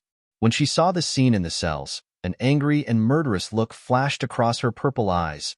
But then she saw Grandma Medicine's red eyes and managed to control herself. Click. The door of the cell was unlocked, and Yunwu walked in immediately. Grandma Medicine, are you okay? Grandma Medicine shook her head and pointed at the opposite cell somewhat anxiously. I'm fine. Go check on Little Leaf for me. Hurry. Yunwu felt Grandma Medicine's pulse and confirmed that she was fine. Then she turned around and walked to another cell. She didn't wait for Cloud Morong to unlock the door, but produced a big saber and slashed the lock open. She walked inside and immediately felt Little Leaf's pulse. Her pulse was feeble, but she was still alive. Little Leaf's originally sallow face was deathly pale. She had been whipped and her small body was a mass of bruises. Her hands had been cruelly pinched by clamps and were covered in blood. Rage consumed Yunwu when she saw those wounds on Little Leaf. Killing aura instantly surged out of her and pervaded the whole dungeon. Standing outside the cell, Cloud Morong felt a pang of horror. Without abundant experience of killing, even an assassin couldn't have killing aura as horrifying as hers. Who was this teenage girl exactly? Previously, Yunwu had exerted her spiritual power to search the mansion, and she had known their positions. But she hadn't expected that Little Leaf had been tortured and that she was dying. She recalled that the day before yesterday Little Leaf coaxed her into drinking the medicine and changed the dressings for her. But now she was lying on the ground in this cell, half dead. The fury in her could be subdued no more. She was furious, extremely furious. The kill aura she was giving off was so intense that it seemed to be becoming tangible. Well, girl, since this little girl's injury is very serious, let's get out of here first. Then we go back to the Morong mansion and have a doctor treat her. What do you say? Cloud Morong said. Maybe he had been shocked by the killing aura about her. With a cold look in her eyes, Yunwu cautiously carried Little Leaf, stood up and walked out of the cell. Carry Grandma Medicine and follow me out of here. An order? Yes, she said that in an imperative tone. Cloud Morong was rather displeased, but he still walked into the cell, carried that somewhat familiar old woman on his back, and followed her out of the dungeon. When Sky Morong and the others, who had been waiting outside the dungeon, saw that Yunwu was carrying a little girl covered in blood, they all frowned. They were still alive? But when they saw Cloud Morong, who was behind Yunwu and carrying a gray-haired, dirty old woman on his back, the face of every one of them instantly changed. Your lordship, how could you degrade yourself and carry an old woman like her? Your lordship. Those guards hurriedly went forward. Yunwu, who was walking in front of them, said coldly without turning her head back, if you want the Morong mansion to be burnt to the ground as well, just let them carry her for you. After saying this, Yunwu didn't wait to see how they would react but just enwrapped herself with wind element, leaped upwards, turned into a rapid blur and disappeared into mid-air in the blink of an eye. All people present were startled. Her speed was even faster than that of Cloud Morong. What kind of speed was that? Above the luxurious mansion located in the middle of the busiest street in the city, a figure flashed over and then landed on the ground. This was the main mansion of the Morong family. Having sensed that someone had intruded from above, a team of guards instantly flooded over. It seemed that the Morong mansion had taken measures to guard against potential intrusion from above. Who are you? You dare to intrude in the Morong mansion. However, right at this moment, a dignified voice came from the sky. Leave us, all of you. Carrying Grandma Medicine on his back, Cloud Morong also descended from mid-air. Seeing this, those guards abruptly widened their eyes in amazement, but they still took their leave right away. Lead the way. Yunwu glanced at Cloud Morong and said no more. Cloud Morong frowned but still walked in the direction of guest rooms. Along the way, all handmaids and servants were surprised by the scene of Cloud Morong carrying a dirty old woman on his back. What was going on? Why did his lordship carry an old woman back? Various speculations spread through the whole Morong family, and then people heard the news about what had happened to the mansion of the Morong family's offshoot. In the East Garden Pavilion. In a guest room, after settling Little Leaf on a bed, Yunwu said to Cloud Morong, Have someone get me some clean water. There was really not much politeness in her tone. Sitting on a couch at the side, Grandma Medicine hadn't said anything so far, her old eyes fixed on Cloud Morong. Cloud Morong had frowned numerous times, feeling rather weird. Although Cloud Morong still found Yunwu's imperative tone uncomfortable, he was gradually getting used to it. He had someone prepared a basin of clean water as well as gauze and scissors. Cloud Morong didn't leave but stood on the side and watched Yunwu neatly dealing with Little Leaf's wounds. When Yunwu was treating Little Leaf's fingers, which had already been broken by clamps, Cloud Morong was shocked. 2 of Little Leaf's fingers had been deformed. She had to dislocate them first and then reset the bones. The skills she used were weird, and the scene was unusually gory. Ignoring Cloud Morong's presence, Yunwu produced some vulneraries, which she had made previously, as well as some medicinal materials out of the storage space. Then she applied the drug to the wounds and bandaged them up. When the treatment was done, though there was still a frown on Little Leaf's face, her breathing became steady. Seeing all this with his own eyes, Cloud Morong was very surprised. Judging from her neat and skillful movements, her medical skills were definitely not bad, though they were somewhat uncanny. Involuntarily, the look in his eyes became rather fevered. He wondered whether she could treat the rare disease that his father had caught. After treating Little Leaf, Yunwu continued to dress the wounds on Grandma Medicine. When everything was done, Yunwu washed her hands, raised her eyes, and looked at Cloud Morong, who was also looking at her. "Don't give me that look. I don't like members of your family." She made this remark quickly and abruptly. An embarrassed look flashed across Cloud Morong's face. He was somewhat discontented. This teenage girl had always been so impolite. "Girl, I can tell that your medical skills are pretty good. I wonder if you can." But before he could finish speaking, Yunwu interrupted him coldly. "As regards your father's illness, I have no interest in it, and neither can I treat it. However, since you're such a dutiful son, why are you so unconcerned with your own mother?" Hearing the last remark, Grandma Medicine abruptly froze and a surprised, flustered look flashed across her old eyes. She called nervously Mississippi Wu. During the days when Yunwu had been living with Little Leaf and her grandmother, Yunwu didn't use the name Yunwu.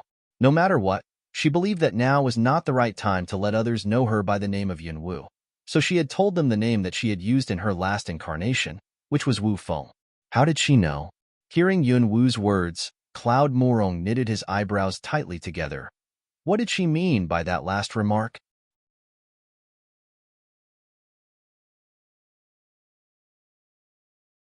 Concubine Chu, forehead furrowed when she saw senile Grandma Medicine.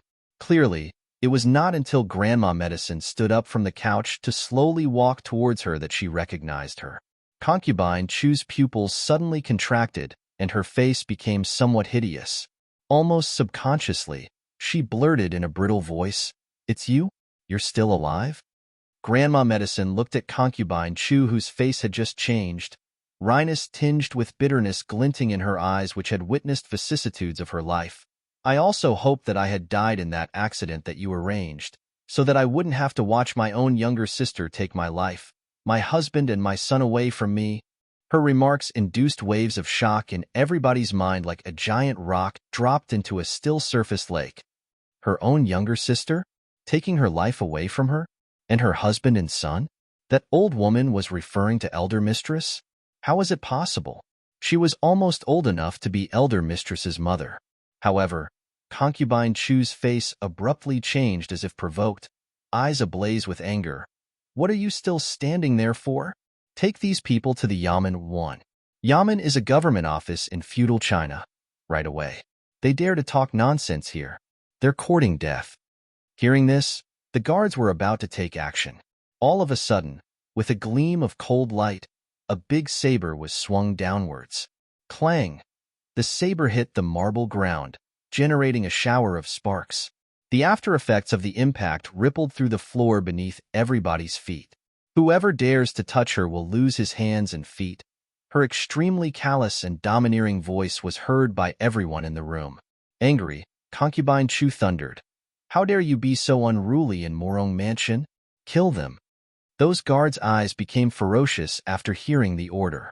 They whipped out their swords and launched an attack on Yunwu and Grandma Medicine. With a cold in her eyes, Yun-Woo moved sideways to the front of Grandma Medicine, swinging the saber laterally at those guards in an extremely uncanny manner. Bang bang. Two ringing sounds of sabers dropping to the ground were heard. Without any fierce moves, she cut off the arms of the two guards in front of the others with only one saber slash. Watching blood gushing out of the wounds in their arms, the two guards who were at the front widened their eyes in horror, and sharp pain instantly surged through their nerves. Two pained screams were heard, horrifying the other guards behind them. Concubine Chu's heart lurched. This teenage girl actually can. Enough. All of you. Finally, Cloud Morong intervened, reprimanding. Seeing that Cloud Morong stopped the guards, Concubine Chu looked at him with a displeased frown. Yuner, you can't. But before she could finish speaking, the look on his face scared her silent. Cloud Morong's face, which had always been mild and steady, was now icy, unusually icy. Literally, take elder mistress to the living room. The order was given in a cold voice and nobody dared to disobey. The handmaid beside Concubine Chu stretched out her hand to assist Concubine Chu, who then got angry, eyes ablaze with anger, but she didn't disobey Cloud Morong's order in public. She pushed that handmaid aside, twitched her hand and led those guards out of the room. The room returned to quietness, but the atmosphere was a little intense. What are you going to do about it? Before you answer, I'd like to make this straight. From now on, Grandma Medicine's issues are my issues. If anyone dares to bully her or have some kind of stupid ideas, then he or she will make an enemy of me. Originally, she had had no interest in intervening in their family issues. But since Grandma Medicine had once saved her life and the Morong family had happened to have offended her, she might as well push the boat along with the current and help Grandma Medicine get back what was rightfully hers, thinking of it as returning the favor she owed Grandma Medicine. As regards why she had known Grandma Medicine's relation with the Morong mansion, actually it hadn't been difficult for her to deduce. Apart from Grandma Medicine's unusual reactions to the Morong family, she had also accidentally found out an issue from the guard who had led the way. All members of the Morong family bore a kind of special totemic symbol on them, and previously, she had accidentally saw one on Grandma Medicine's shoulder, which was the word wilderness. The venerable master of the Morong family's name was Wilderness Morong. Her deductions and Grandma Medicine's reactions had added up to the answer. This was also the exact reason why she had forced Cloud Morong to intervene. All this aside, it was also the only way to save that small village of simplicity. Since they had offended the Morong family, it was very unlikely that villagers of the small village could return to their previous peaceful life. So she might as well make this complicated situation even more complicated. Is this your original purpose?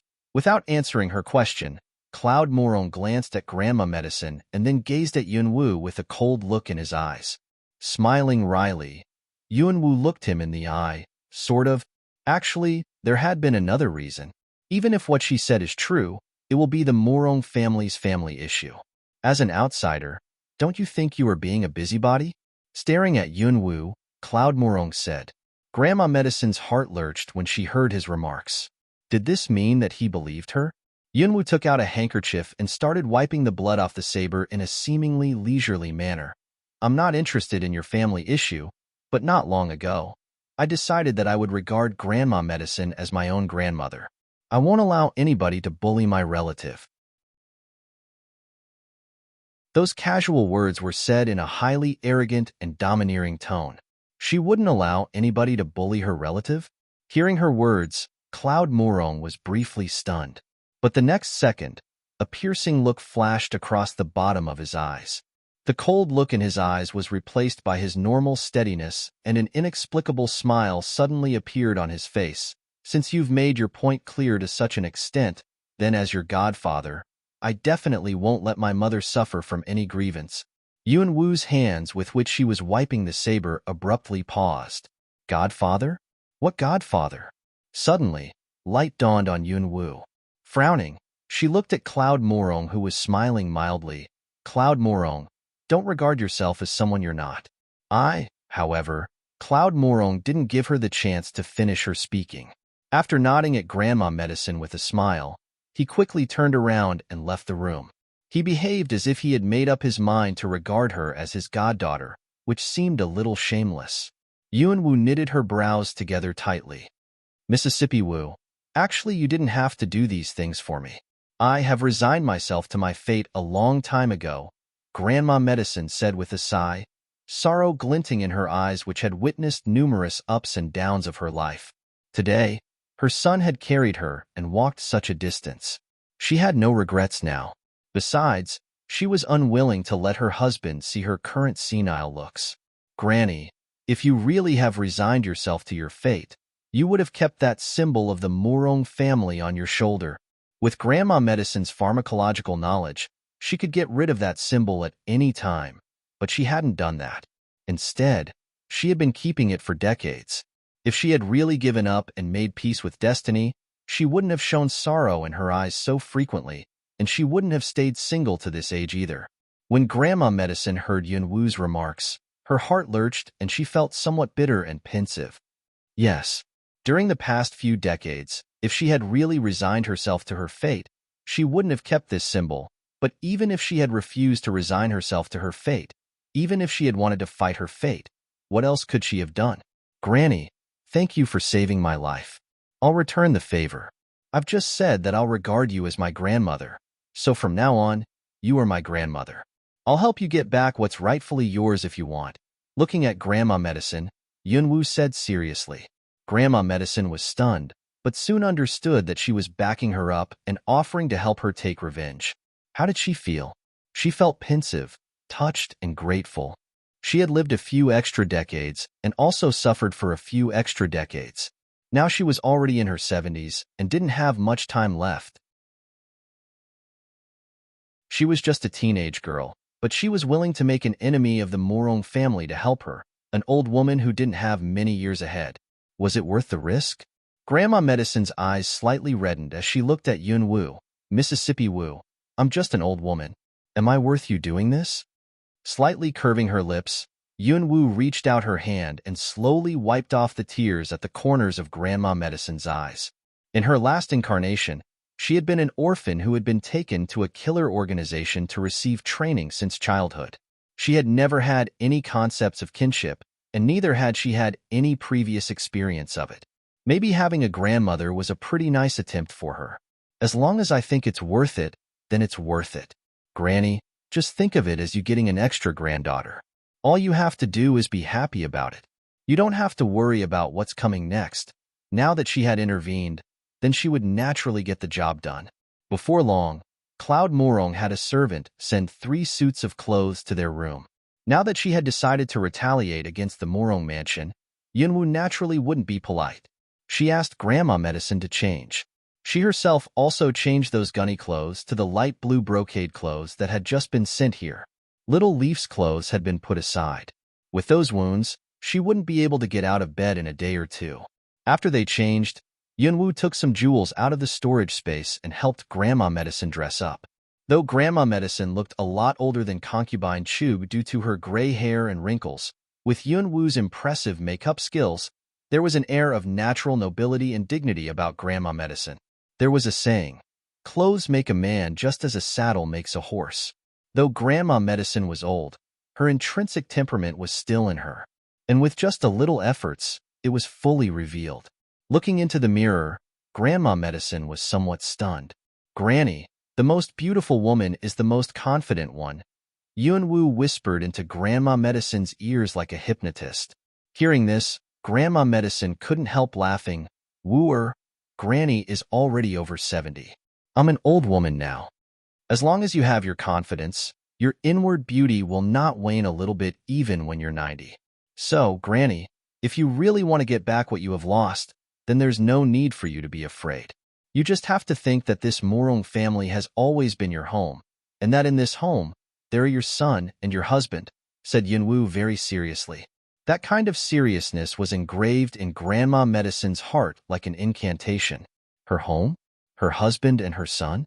Previously, Yun-Wu had noticed that Grandma Medicine was inexplicably afraid of that concubine Chu.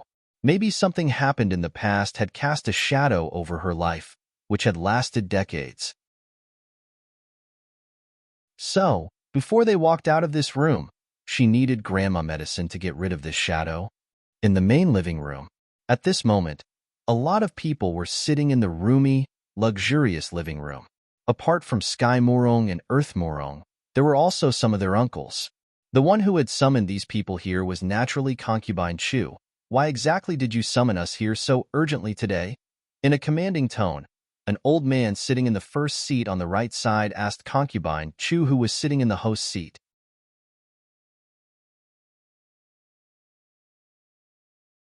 These elders were rarely summoned if there wasn't anything important. Concubine Chu said to that old man in a fairly respectful tone, "Third uncle, the reason why I summoned my uncles and elder brothers here was because there is an important family issue that requires your presence." Hearing this, those elders sitting in the living room frowned. What kind of issue? Yuner is the lord of the city. What issue can't he handle? That's right. What kind of issue requires a bunch of old men to offer help? If Yuner were able to handle this thing, I wouldn't have disturbed you. Uncles, said Concubine Chu with a pitiful look. Seeing the look on Concubine Chu's face, those elders all believed that something serious had happened. What is it? Stop dawdling and cut to the chase. A short-tempered old man sitting on the left side yelled in an abrupt tone. Hearing this, Concubine Chu seemed to have gained some confidence. A woman burned our offshoot mansion to the ground and also wounded my grandson Shiner as well as a lot of guards. Now she's come to my house with an old woman. Yuner was bewildered by that old woman's words. Bewildered? What do you mean? Yuner is the lord of the city. How could he be so easily bewildered by some old woman? Said the old man whom she called third uncle, a commanding and grim look on his face. That's true. With Yuner's current strength, who can bewilder him? Seeing that these elders didn't believe her, Concubine Chu secretly clenched her teeth and then said to Sky Murong and his brother who was sitting on the side, "You two, tell you uncles whether I'm telling the truth." Third uncle, what my mother said was true. Today, the whole offshoot mansion was burnt down by that girl. She also wounded Shiner and killed the elder brother of my daughter-in-law. Sky Murong said coldly. Earth Murong also supported them. There's more to it. That girl blustered that she would massacre our family, and she also broke Snow's legs. Thousands of people on the East Avenue saw it. But his lordship not only didn't punish that girl, but also took her and that old woman to Main Mansion. They were settled right in the East Garden Pavilion. Talking about what Cloud Morong had done, the two brothers were very angry. Hearing their words, the third uncle's solemn face instantly darkened. Is that so? The faces of all the other elders also abruptly darkened. One of them smacked his hand hard onto the surface of the table beside him. How dare him? Seeing that her uncles were all consumed with fury, Concubine Chu was secretly rejoiced and intended to add fuel to the flames of their rage. But at this moment, why was somebody saying, "How dare you"? Who's been stirring up enmity? The slow, callous voice emanated from the doorway. All people looked in the direction of the source of the voice. They saw that two figures slowly walked inside in a leisurely manner. On the sight of Grandma Medicine, who was walking in the front, those elders frowned, but soon, as if something had suddenly occurred to them, a flicker of surprise flashed across the bottom of their eyes. Sky Morong and the others were also stunned when they saw the one walking towards them. Dressed in light blue brocade clothes, with beautiful black hair and purple eyes, Yunwu walked into the living room supporting Grandma Medicine. Step by step, they walked towards Concubine Chu, who was sitting in the host seat. When the two approached her, Concubine Chu abruptly collected herself and looked at Grandma Medicine, who had dressed up. A murderous look on her face, she thundered. Who let this old woman in exactly? Guards! Get her out of here immediately. Hearing Concubine Chu's angry yelling, those elders sitting in the living room also collected themselves. 4 guards instantly rushed in and quickly walked towards Yunwu and Grandma Medicine. However, before they could approach, a big saber appeared out of thin air with a gleam of cold light and violently sank into the marble floor with a loud clang, erected in front of the 4 guards. Anyone goes beyond this saber will die. Yunwu didn't turn her head back, but her icy cold voice, as if from the hell, resounded through the whole living room. Involuntarily, People in this room felt a wave of fear. Not long ago, she had cut off the arms of 2 guards with a single saber slash in the East Garden Pavilion, and the news had almost spread through the whole Morong mansion. This cold voice actually scared the 4 guards, and they didn't dare to move any further. At this moment, supported by Yun Wu, Grandma Medicine had walked to the front of Concubine Chu, who was sitting in the host's seat. Looking at livid-faced Concubine Chu with an icy look in her purple eyes, Yun Wu asked coldly, "Will you stand up yourself, or should I make you to?" "What?" Concubine Chu was stunned, and with that her pupils abruptly contracted, eyes ablaze with anger. "You little bitch!" Bang! Instantly, a ringing snap of a chair breaking was heard. Upon Concubine Chu's mean words, she directly fell to the pile of smashed chair on the ground with a thud. Yun Wu twitched her hand, and a surge of potent wind elemental power hurtled past them. When the others gave the next blink, Concubine Chu had rolled all the way to a corner of the living room along with those pieces of wood, looking a total mess.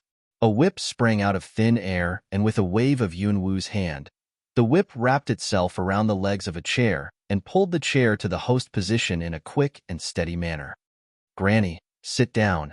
And then Yun Wu settled Grandma Medicine, who was also stunned, in that chair. She had accomplished these movements in a short stretch. Mother! Mother! Sky Morong and Earth Morong reacted. Their faces abruptly darkened, and in the blink of an eye, they rushed to the corner and helped Concubine Chu, who was pathetically embarrassed, to her feet. You good-for-nothing fatheads. What are you standing there for? Kill her. Now."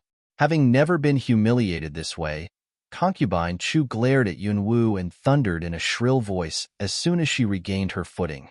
Hearing this, those guards didn't dare hesitate. Immediately, they whipped out their swords and charged at Yun Wu. Curving her lips, Yun Wu waved her wrist and swung the whip at them. Before they could approach her, 4 figures were hit and thrown away. With 4 muffled thuds, the 4 guards fell to the ground. Extremely sepulchral look appeared on those elders' faces when they saw this scene, and their eyes reddened with anger. This girl was arrogant enough to make such a scene in front of them? "You're courting death." Several elders mobilized their powerful chi and were about to make their moves. "Old men, before you make your moves, make sure you know which one of them is the real mistress of the Morong family, lest you take the wrong side," said Yun Wu coldly. Meanwhile, Earth elemental power instantly pervaded the whole living room. She was trying to overawe them. A Tier 7 Kung Fu master who was only a teenager? Feeling that chi, those elders present clearly were stunned. Earth element? Sky Morong and Earth Morong's pupils abruptly contracted, a wave of fear sweeping over them. This was the 4th elemental power she had shown. She actually, as if by tacit agreement, killing intent appeared in the eyes of the 2 brothers at the same time. This girl must be eliminated. Powerful Tier 9 and Tier 8 fighting spirit were mobilized, and the 2 brothers launched an attack on Yun Wu at lightning speed.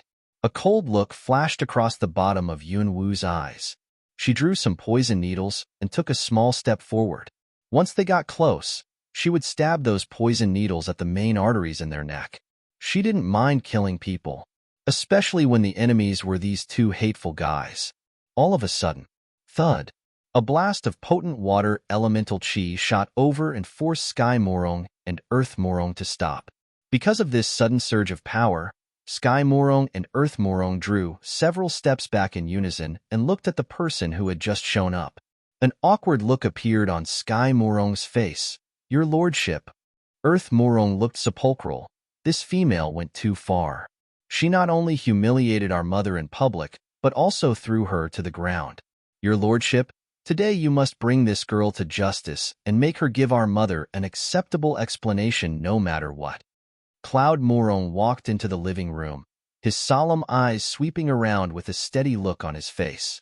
He had got a general idea of what had just happened in this room. "We'll deal with this later."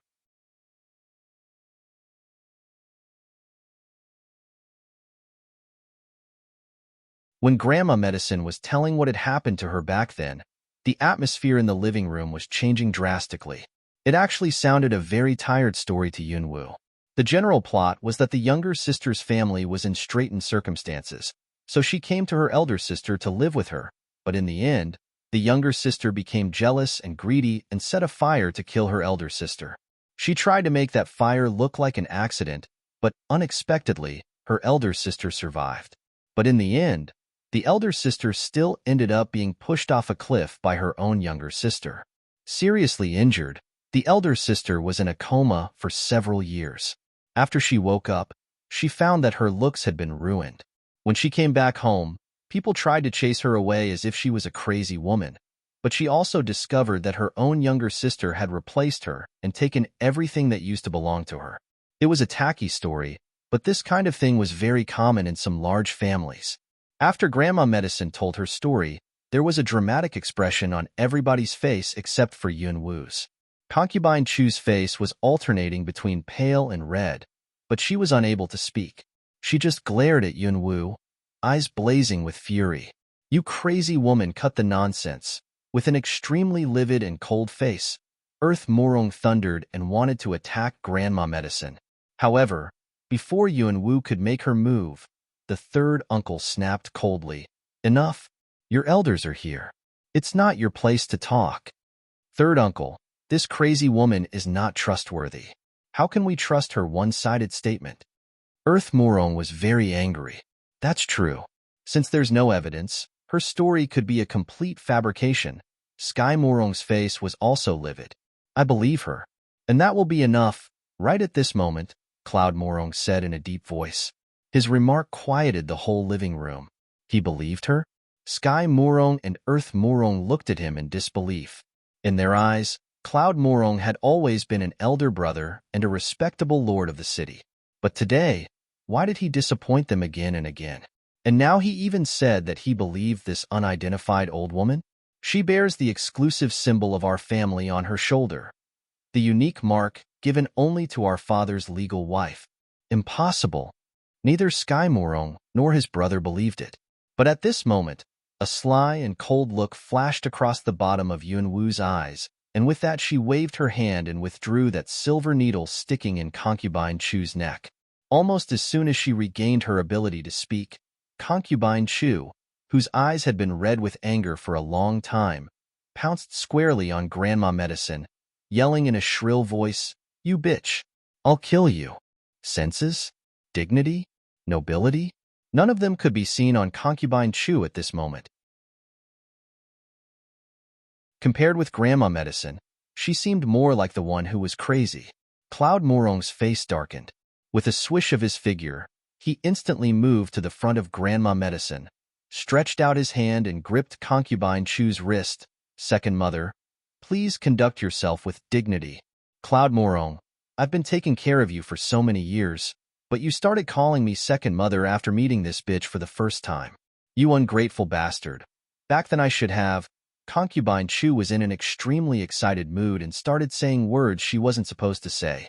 Sky Morong immediately clamped his hand on Concubine Chu's mouth and stopped her.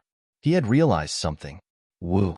Eyes reddening with anger, Concubine Chu struggled madly, trying to vent her anger. Seeing this, all elders frowned. As the mistress, this kind of behavior was so undignified. But if someone observed carefully enough, they would have noticed that something was wrong with Concubine Chu. "Your lordship, I'll take my mother away and let her have a rest." After saying this, Sky Morong took Concubine Chu and quickly left. But before leaving, he clearly took a cold sideways glance at Yunwoo. "Your lordship, I'd like to take my leave too," Earth Morong said, and then hurriedly followed his brother out of the living room. The living room finally became quiet. Yunwoo sat down on the chair beside her. Her eyes were half closed and she seemed languid, sleepy, and totally unconcerned. But in fact, she was secretly performing qi circulation. She had depleted her energy, and it was very likely that the beast blood that she drank yesterday had also been consumed. She had been having dull pains in those wounds all along. It seemed that she had to find a way to get some beast blood. But when she was thinking about this, Cloud Morong was declaring something in front of his elders. "Uncles, since today you're all here, let me get this straight. My mother is still alive, so she'll be living here in this mansion. And this little girl beside my mother is her adopted granddaughter, who's also my goddaughter." Seeing that Cloud Morong was so thick-skinned, Yunwu ignored him. But after Cloud Morong made that declaration, their dwelling directly switched from the guest room in the East Garden Pavilion to the West Wing, which meant that he had directly acknowledged Grandma Medicine was his natural mother. Having had her son back, Grandma Medicine was very happy, and people could see the happiness in her eyes. Since Grandma Medicine was happy about it, Yunwu didn't take any further action. As regards those subsequent miscellaneous formalities of this large family, Yunwu also didn't bother intervening. Anyway, that old fox, Cloud Morong, had his own plans, and he would surely be good to Grandma Medicine. And Yunwu knew very well what he was up to. As a result, she picked the quietest room of the West Wing and told others that she would be staying in her room for a long period to recuperate. After that, she sneaked out of the Morong mansion and headed for the forest to the west of the city. That forest belonged to the Morong family, and they reared a lot of magic beasts there. Since beast blood was available at a place not far away, she naturally would go there and take it. In the suburb to the west of the city. Originally, this place had been a vast, desolate woods. The Morong family had transformed it into a private woods for rearing magic beasts, and there were many magic beasts that they had collected from various places in this woods. The Morong family never killed these magic beasts to harvest their magic cores. Instead, they had specially hired some tamers to train these magic beasts, without erasing their beast nature, to be obedient so that they could control these beasts. Just like that Tier 2 wood wolf that Yunwu had seen at the Peak Hollow. Though that wood wolf hadn't been a high-level one, it had been tamed by human, and it still had had its beast nature, which alone had strengthened its attack power to a certain degree.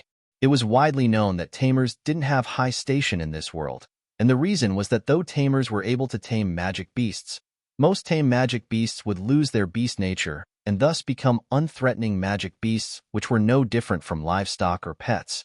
The reason why so many people wanted to become summoners was because those magic beasts covenanted to summoners still had their original beast nature and attack power, which enabled them to launch attacks more powerful than that of human.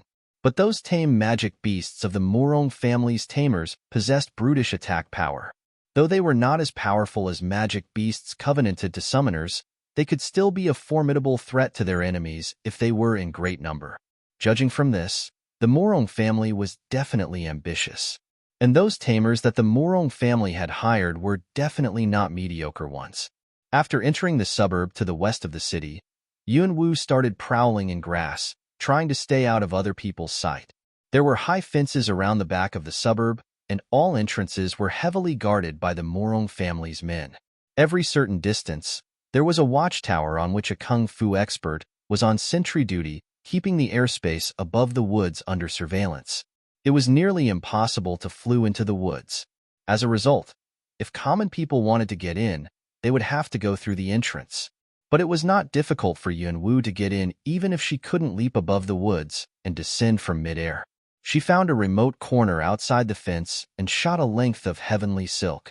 Like a ghost, her figure flashed through the fence. After about 2 hours, Yunwu finally managed to detour to a position above the rear of the valley. Standing on the mountain, she looked down at the whole valley.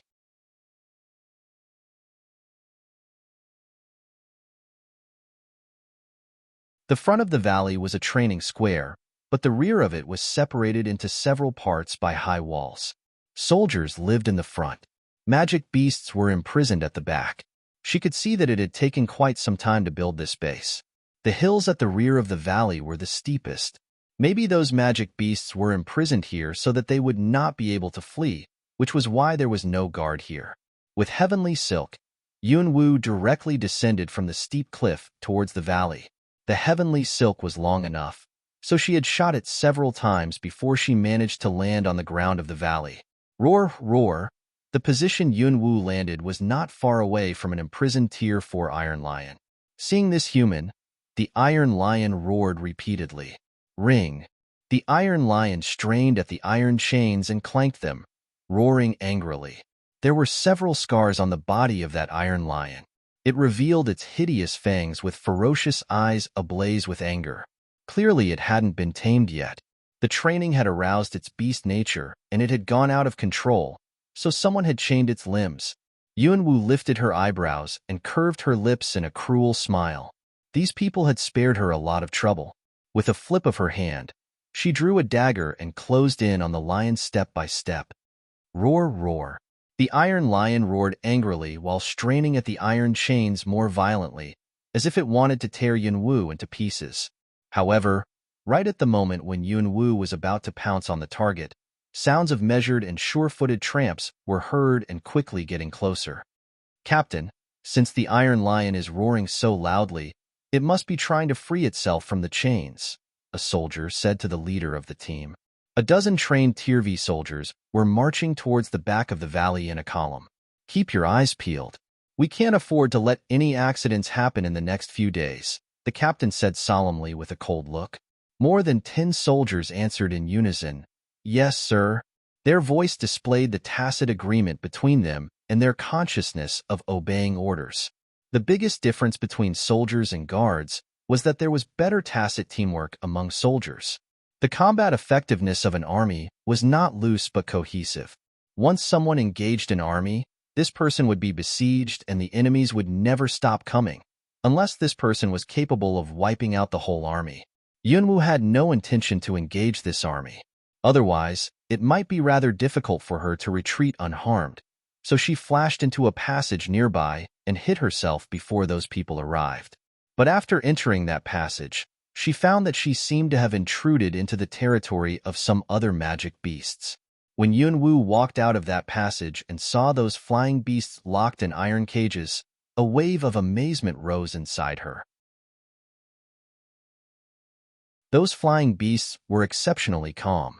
When they saw her, they merely raised their eyes and looked at her without any other reaction. Apparently they had been tamed, but she could still see their beast nature in their eyes, so it could be seen that these flying beasts had retained their beast nature though they had been tamed. What was going on? Yuanwu didn't know, but she must get some beast blood as soon as possible. But what Yuanwu didn't know was that from the moment she walked into this area, someone had been watching her all along with a pair of black eyes. And the reason why these magic beasts had been so quiet was because that person had been controlling them. After walking around this area, Yuanwu became even more surprised. There were far more tame magic beasts than she had imagined, and a lot of them were at Tier 4. Once these magic beasts were sent to a battleground, their combat effectiveness would be immeasurable. Astonished as she was, Yuanwu had finally found a suitable target, a snow leopard in peak stage of Tier 4. It was separately imprisoned in a corner, chained as well.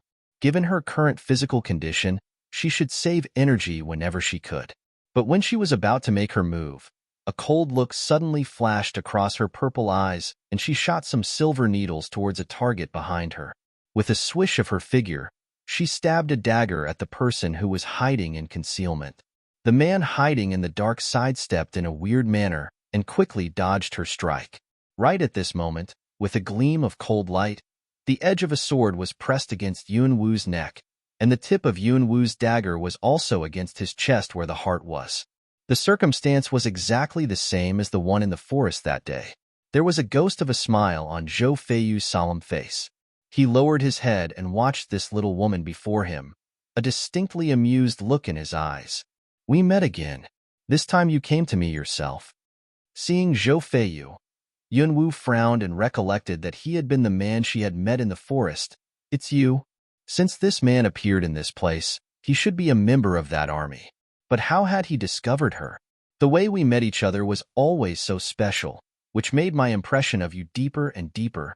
Zhou Feiyu watched her and mumbled in a deep voice.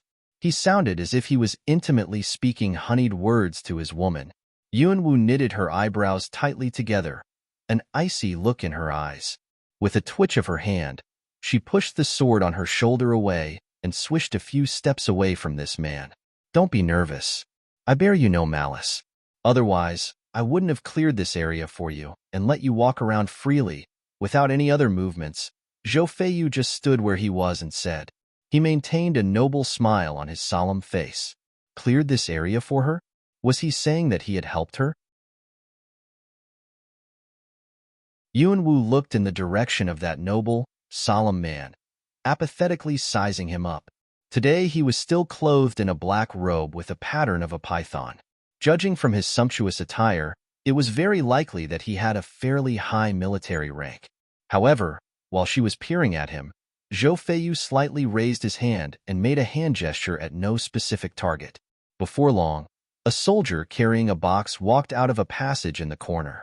After respectfully bowed down to Zhou Feiyu, the soldier handed the box over to him. The soldier didn't say anything. Zhou Feiyu took the box and waved his hand to have the soldier left. After that soldier took his leave, the place returned to its previous quietness, but Yun Wu's look became colder, vigilance secretly rising in her. It turned out that she had been spied on all along? Didn't it mean that this man had seen everything she had done? And he had been waiting for her to jump into the trap, and yet she hadn't known about it? Damn it, you're so nervous, which is totally not like you. Are you by any chance afraid that I'm going to eat you? Zhou Feiyu watched Yun Wu, and a smile appeared on his solemn face. Yun Wu's facial expression didn't change much, but the look in her eyes went cold. You knew about my intrusion? Then why did you let me in? Zhou Feiyu lifted his eyebrows and watched her in amusement. Little woman, I should be the one who asked this question. You sneaked into my turf. Hearing this, Yun Wu curved her lips and talked back in a voice just as tough as his. Your turf? As far as I know, this magic beast's woods belongs to the Morong family. Since when did it become yours? No matter whose turf this place actually was, nominally it belonged to the Morong family. The reason for this was because someone wanted to make sure that the secret in this magic beast would stay secret from outsiders. Now that an outsider like her had discovered such a big secret, she would surely be eliminated. However, this man seemed to have no such intention. She couldn't guess what he was thinking, but he was definitely up to something. Yun Wu's words made Zhou Feiyu's smile slightly freeze, but his mood didn't seem to have changed much. Without answering her, he took a bowl of beast blood out of the box in his hand, which was still giving off a strong smell of blood. A lot of effort has gone into rearing these magic beasts, and it would be a pity if any one of them got killed by you. I've already had the beast blood you need prepared.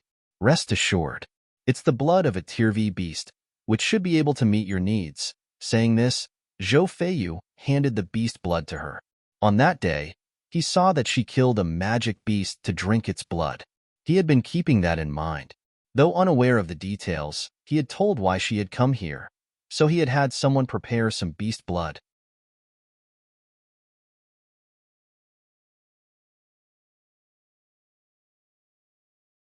All of a sudden, a pained roar mixed with some kind of deep groan came.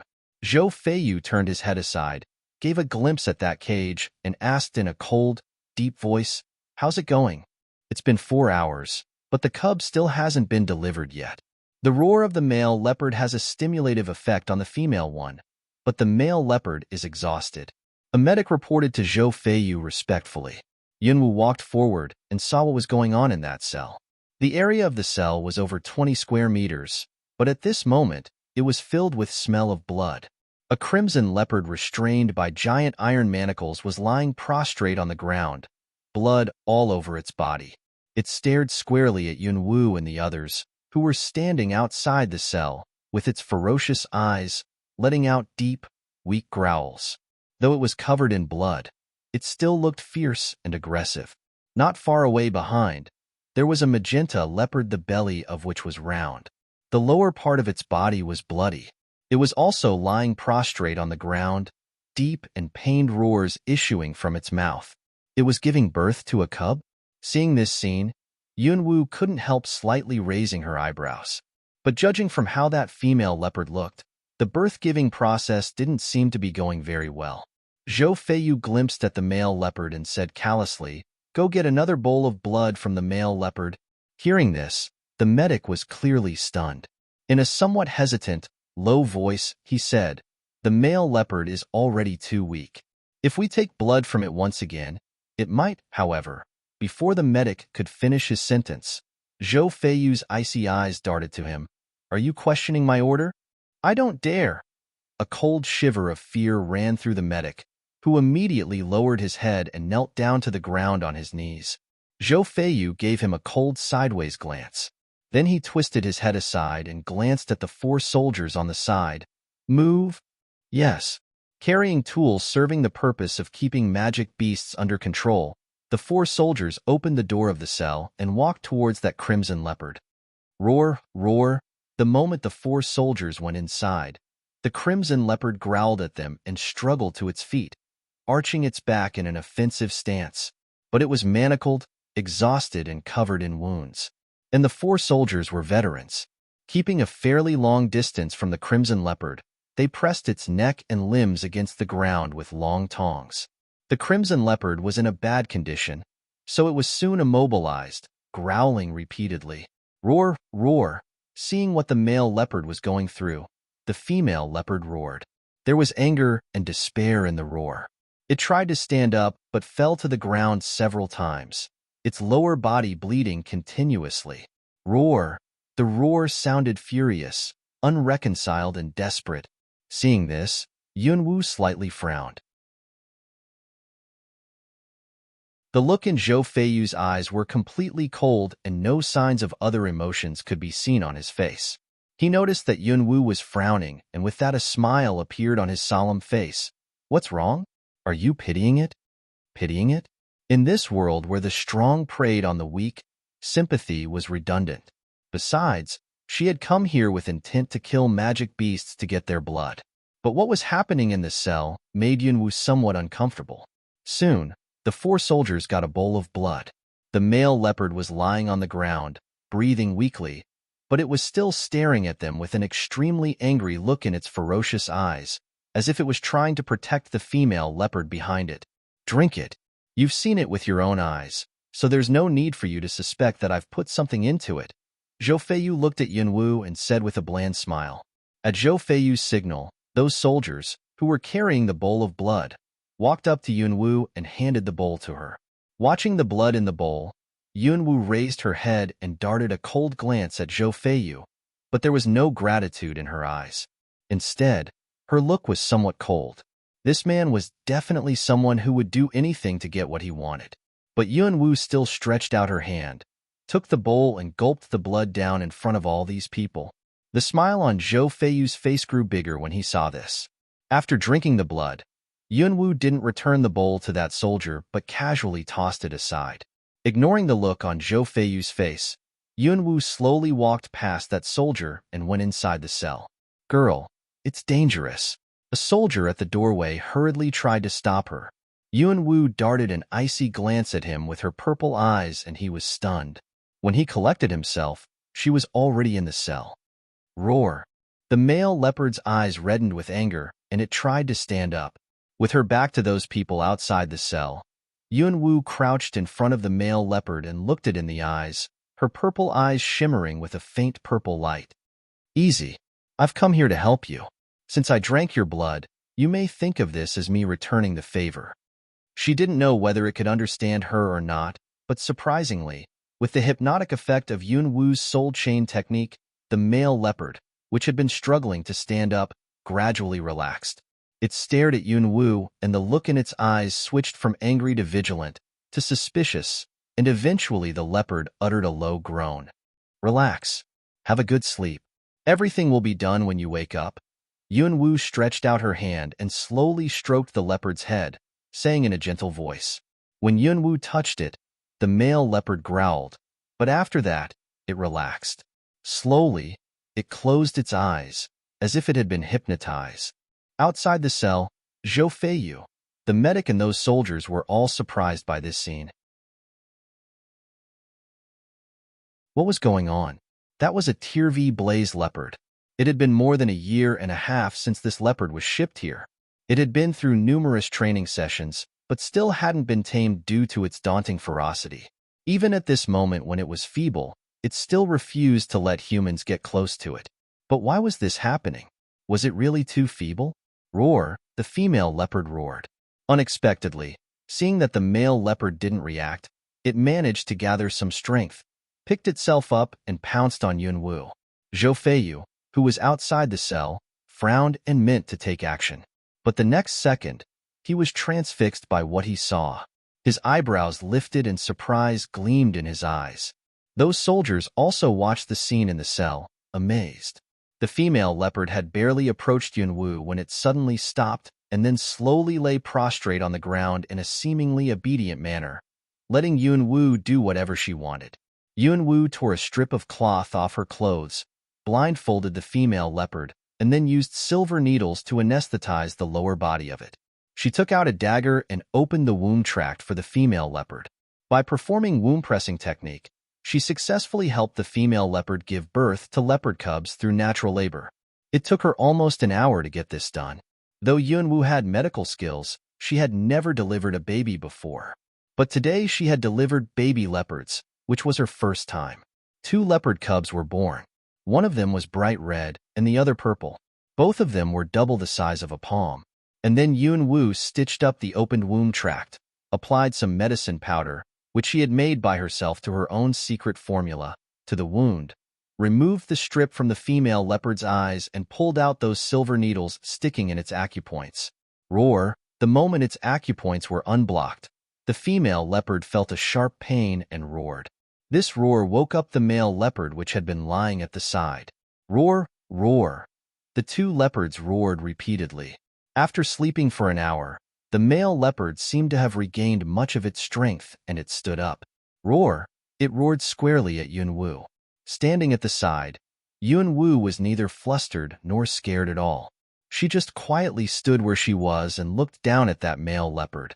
She didn't know whether it was because of what she had done for the female leopard or not, but despite the fact that the male leopard was growling with its hideous fangs revealed, it didn't launch an attack on Yunwu right away, which was very surprising. All of a sudden, howl! The cub's howl was heard. The 2 leopard cubs, the eyes of which were still closed, let out a howl and then instinctively craned to the female leopard's breasts. The female leopard stopped roaring, lowered its head and looked at the blood-stained leopard cubs. There seemed to be a tender look in its eyes. It uttered a low groan, stuck its tongue out and started licking the cubs. Maybe motherhood transcended species. No matter it was a magic beast or a human, I've returned the favor. From now on, you're on your own, said Yunwu, irrespective of whether they could understand or not. And then she walked out of the cell. Roar! The male leopard roared, but unlike those previous ones, it was not an angry roar. What was going on? Nobody could understand, but that medic was transfixed with shock. The way that she had delivered the leopard cubs had greatly astounded him. How exactly did she manage to do that? Those soldiers were also dumbfounded. She was just a teenage girl, yet she had managed to walk around 2 Tier V magic beasts and also deliver magic beast cubs. How was this possible? Zhou Feiyu watched Yunwu walking out of the cell, his black eyes so deep that nobody knew what he was thinking. Where can I find water? Yunwu gave a glimpse at the soldier standing at the side and asked. Her hands were covered in blood, which was giving off a strong smell. Though she drank beast blood, that was because she had to. At this moment, she was not in the mood for smelling this disgusting odor of blood. Hearing this, the soldier did a double take and then hurriedly glanced at Zhou Feiyu. Zhou Feiyu nodded, and the soldier took Yunwu to wash her hands. After Yunwu left, the medic, who was still kneeling on the ground, asked Zhou Feiyu respectfully, Your Highness, since these leopard cubs have been delivered, should I take them out of cell and rear them separately or? Zhou Feiyu gave a cold glance at the leopards in the cell and said in an icy voice, Stick to the original plan. Do it quiet. Yes. After Yunwu washed her hands, the soldier didn't lead Yunwu to the cell but brought her to an elegant room. It was a room of unconventional decoration, full of rich and premium furnishings. Given that this was a training base in an out-of-the-way mountainous area, the identity of the people who lived in such an elegant room must be really special. Miss, please have a rest here. I'll go prepare a dinner for you, the soldier said and then left the room. It was gradually dark outside. Vaguely, she heard the roars of some magic beasts returning to their dens as well as the slogans shouted by the army coming back to the camp.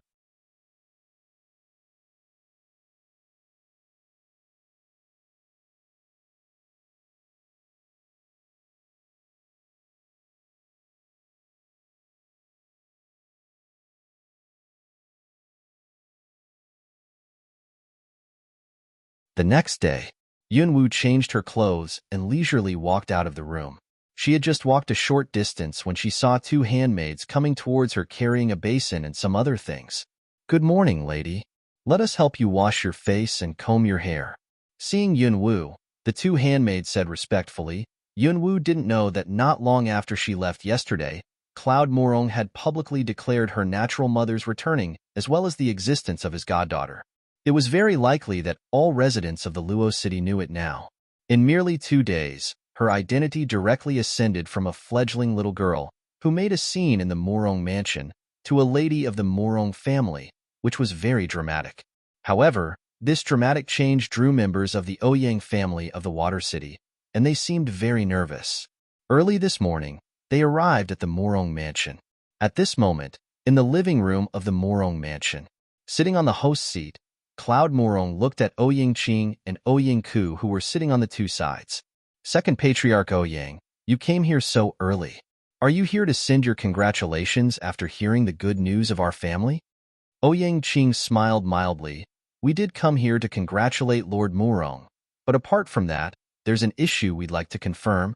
A faint smile appeared on Cloud Morong's poised face, and he said in a deep voice, "May I ask whether this issue Second Patriarch Ouyang just talked about has anything to do with Morong family?" At this moment, Ouyang Ku said, "Lord Morong, we'd like to meet the girl who came here yesterday, who's also your goddaughter." A solemn look flashed across the bottom of Cloud Morong's eyes when he heard Ouyang Ku's words. In a deep voice he said, "Surely you'll see her, but not now. My goddaughter has been in a closed-door cultivation, so I'm afraid you'll have to wait a few days." Second Patriarch Ouyang. In fact, Cloud Morong had a shrewd idea why members of the Ouyang family had come here. "Aren't you trying to drive your guests away, Lord Morong?" There was still a mild smile on Ouyang Qing's face, but his voice went somewhat deep. Even if he was trying to drive them away, did they dare to play hardball on the Morong family's turf? Besides, as the lord of the city, Cloud Morong's attitude could be deemed very polite. Cloud Morong didn't reply but glanced at the steward who was standing at the side. The steward immediately walked forward and said fairly respectfully, "Second Patriarch Ouyang, young Master Ouyang, please return."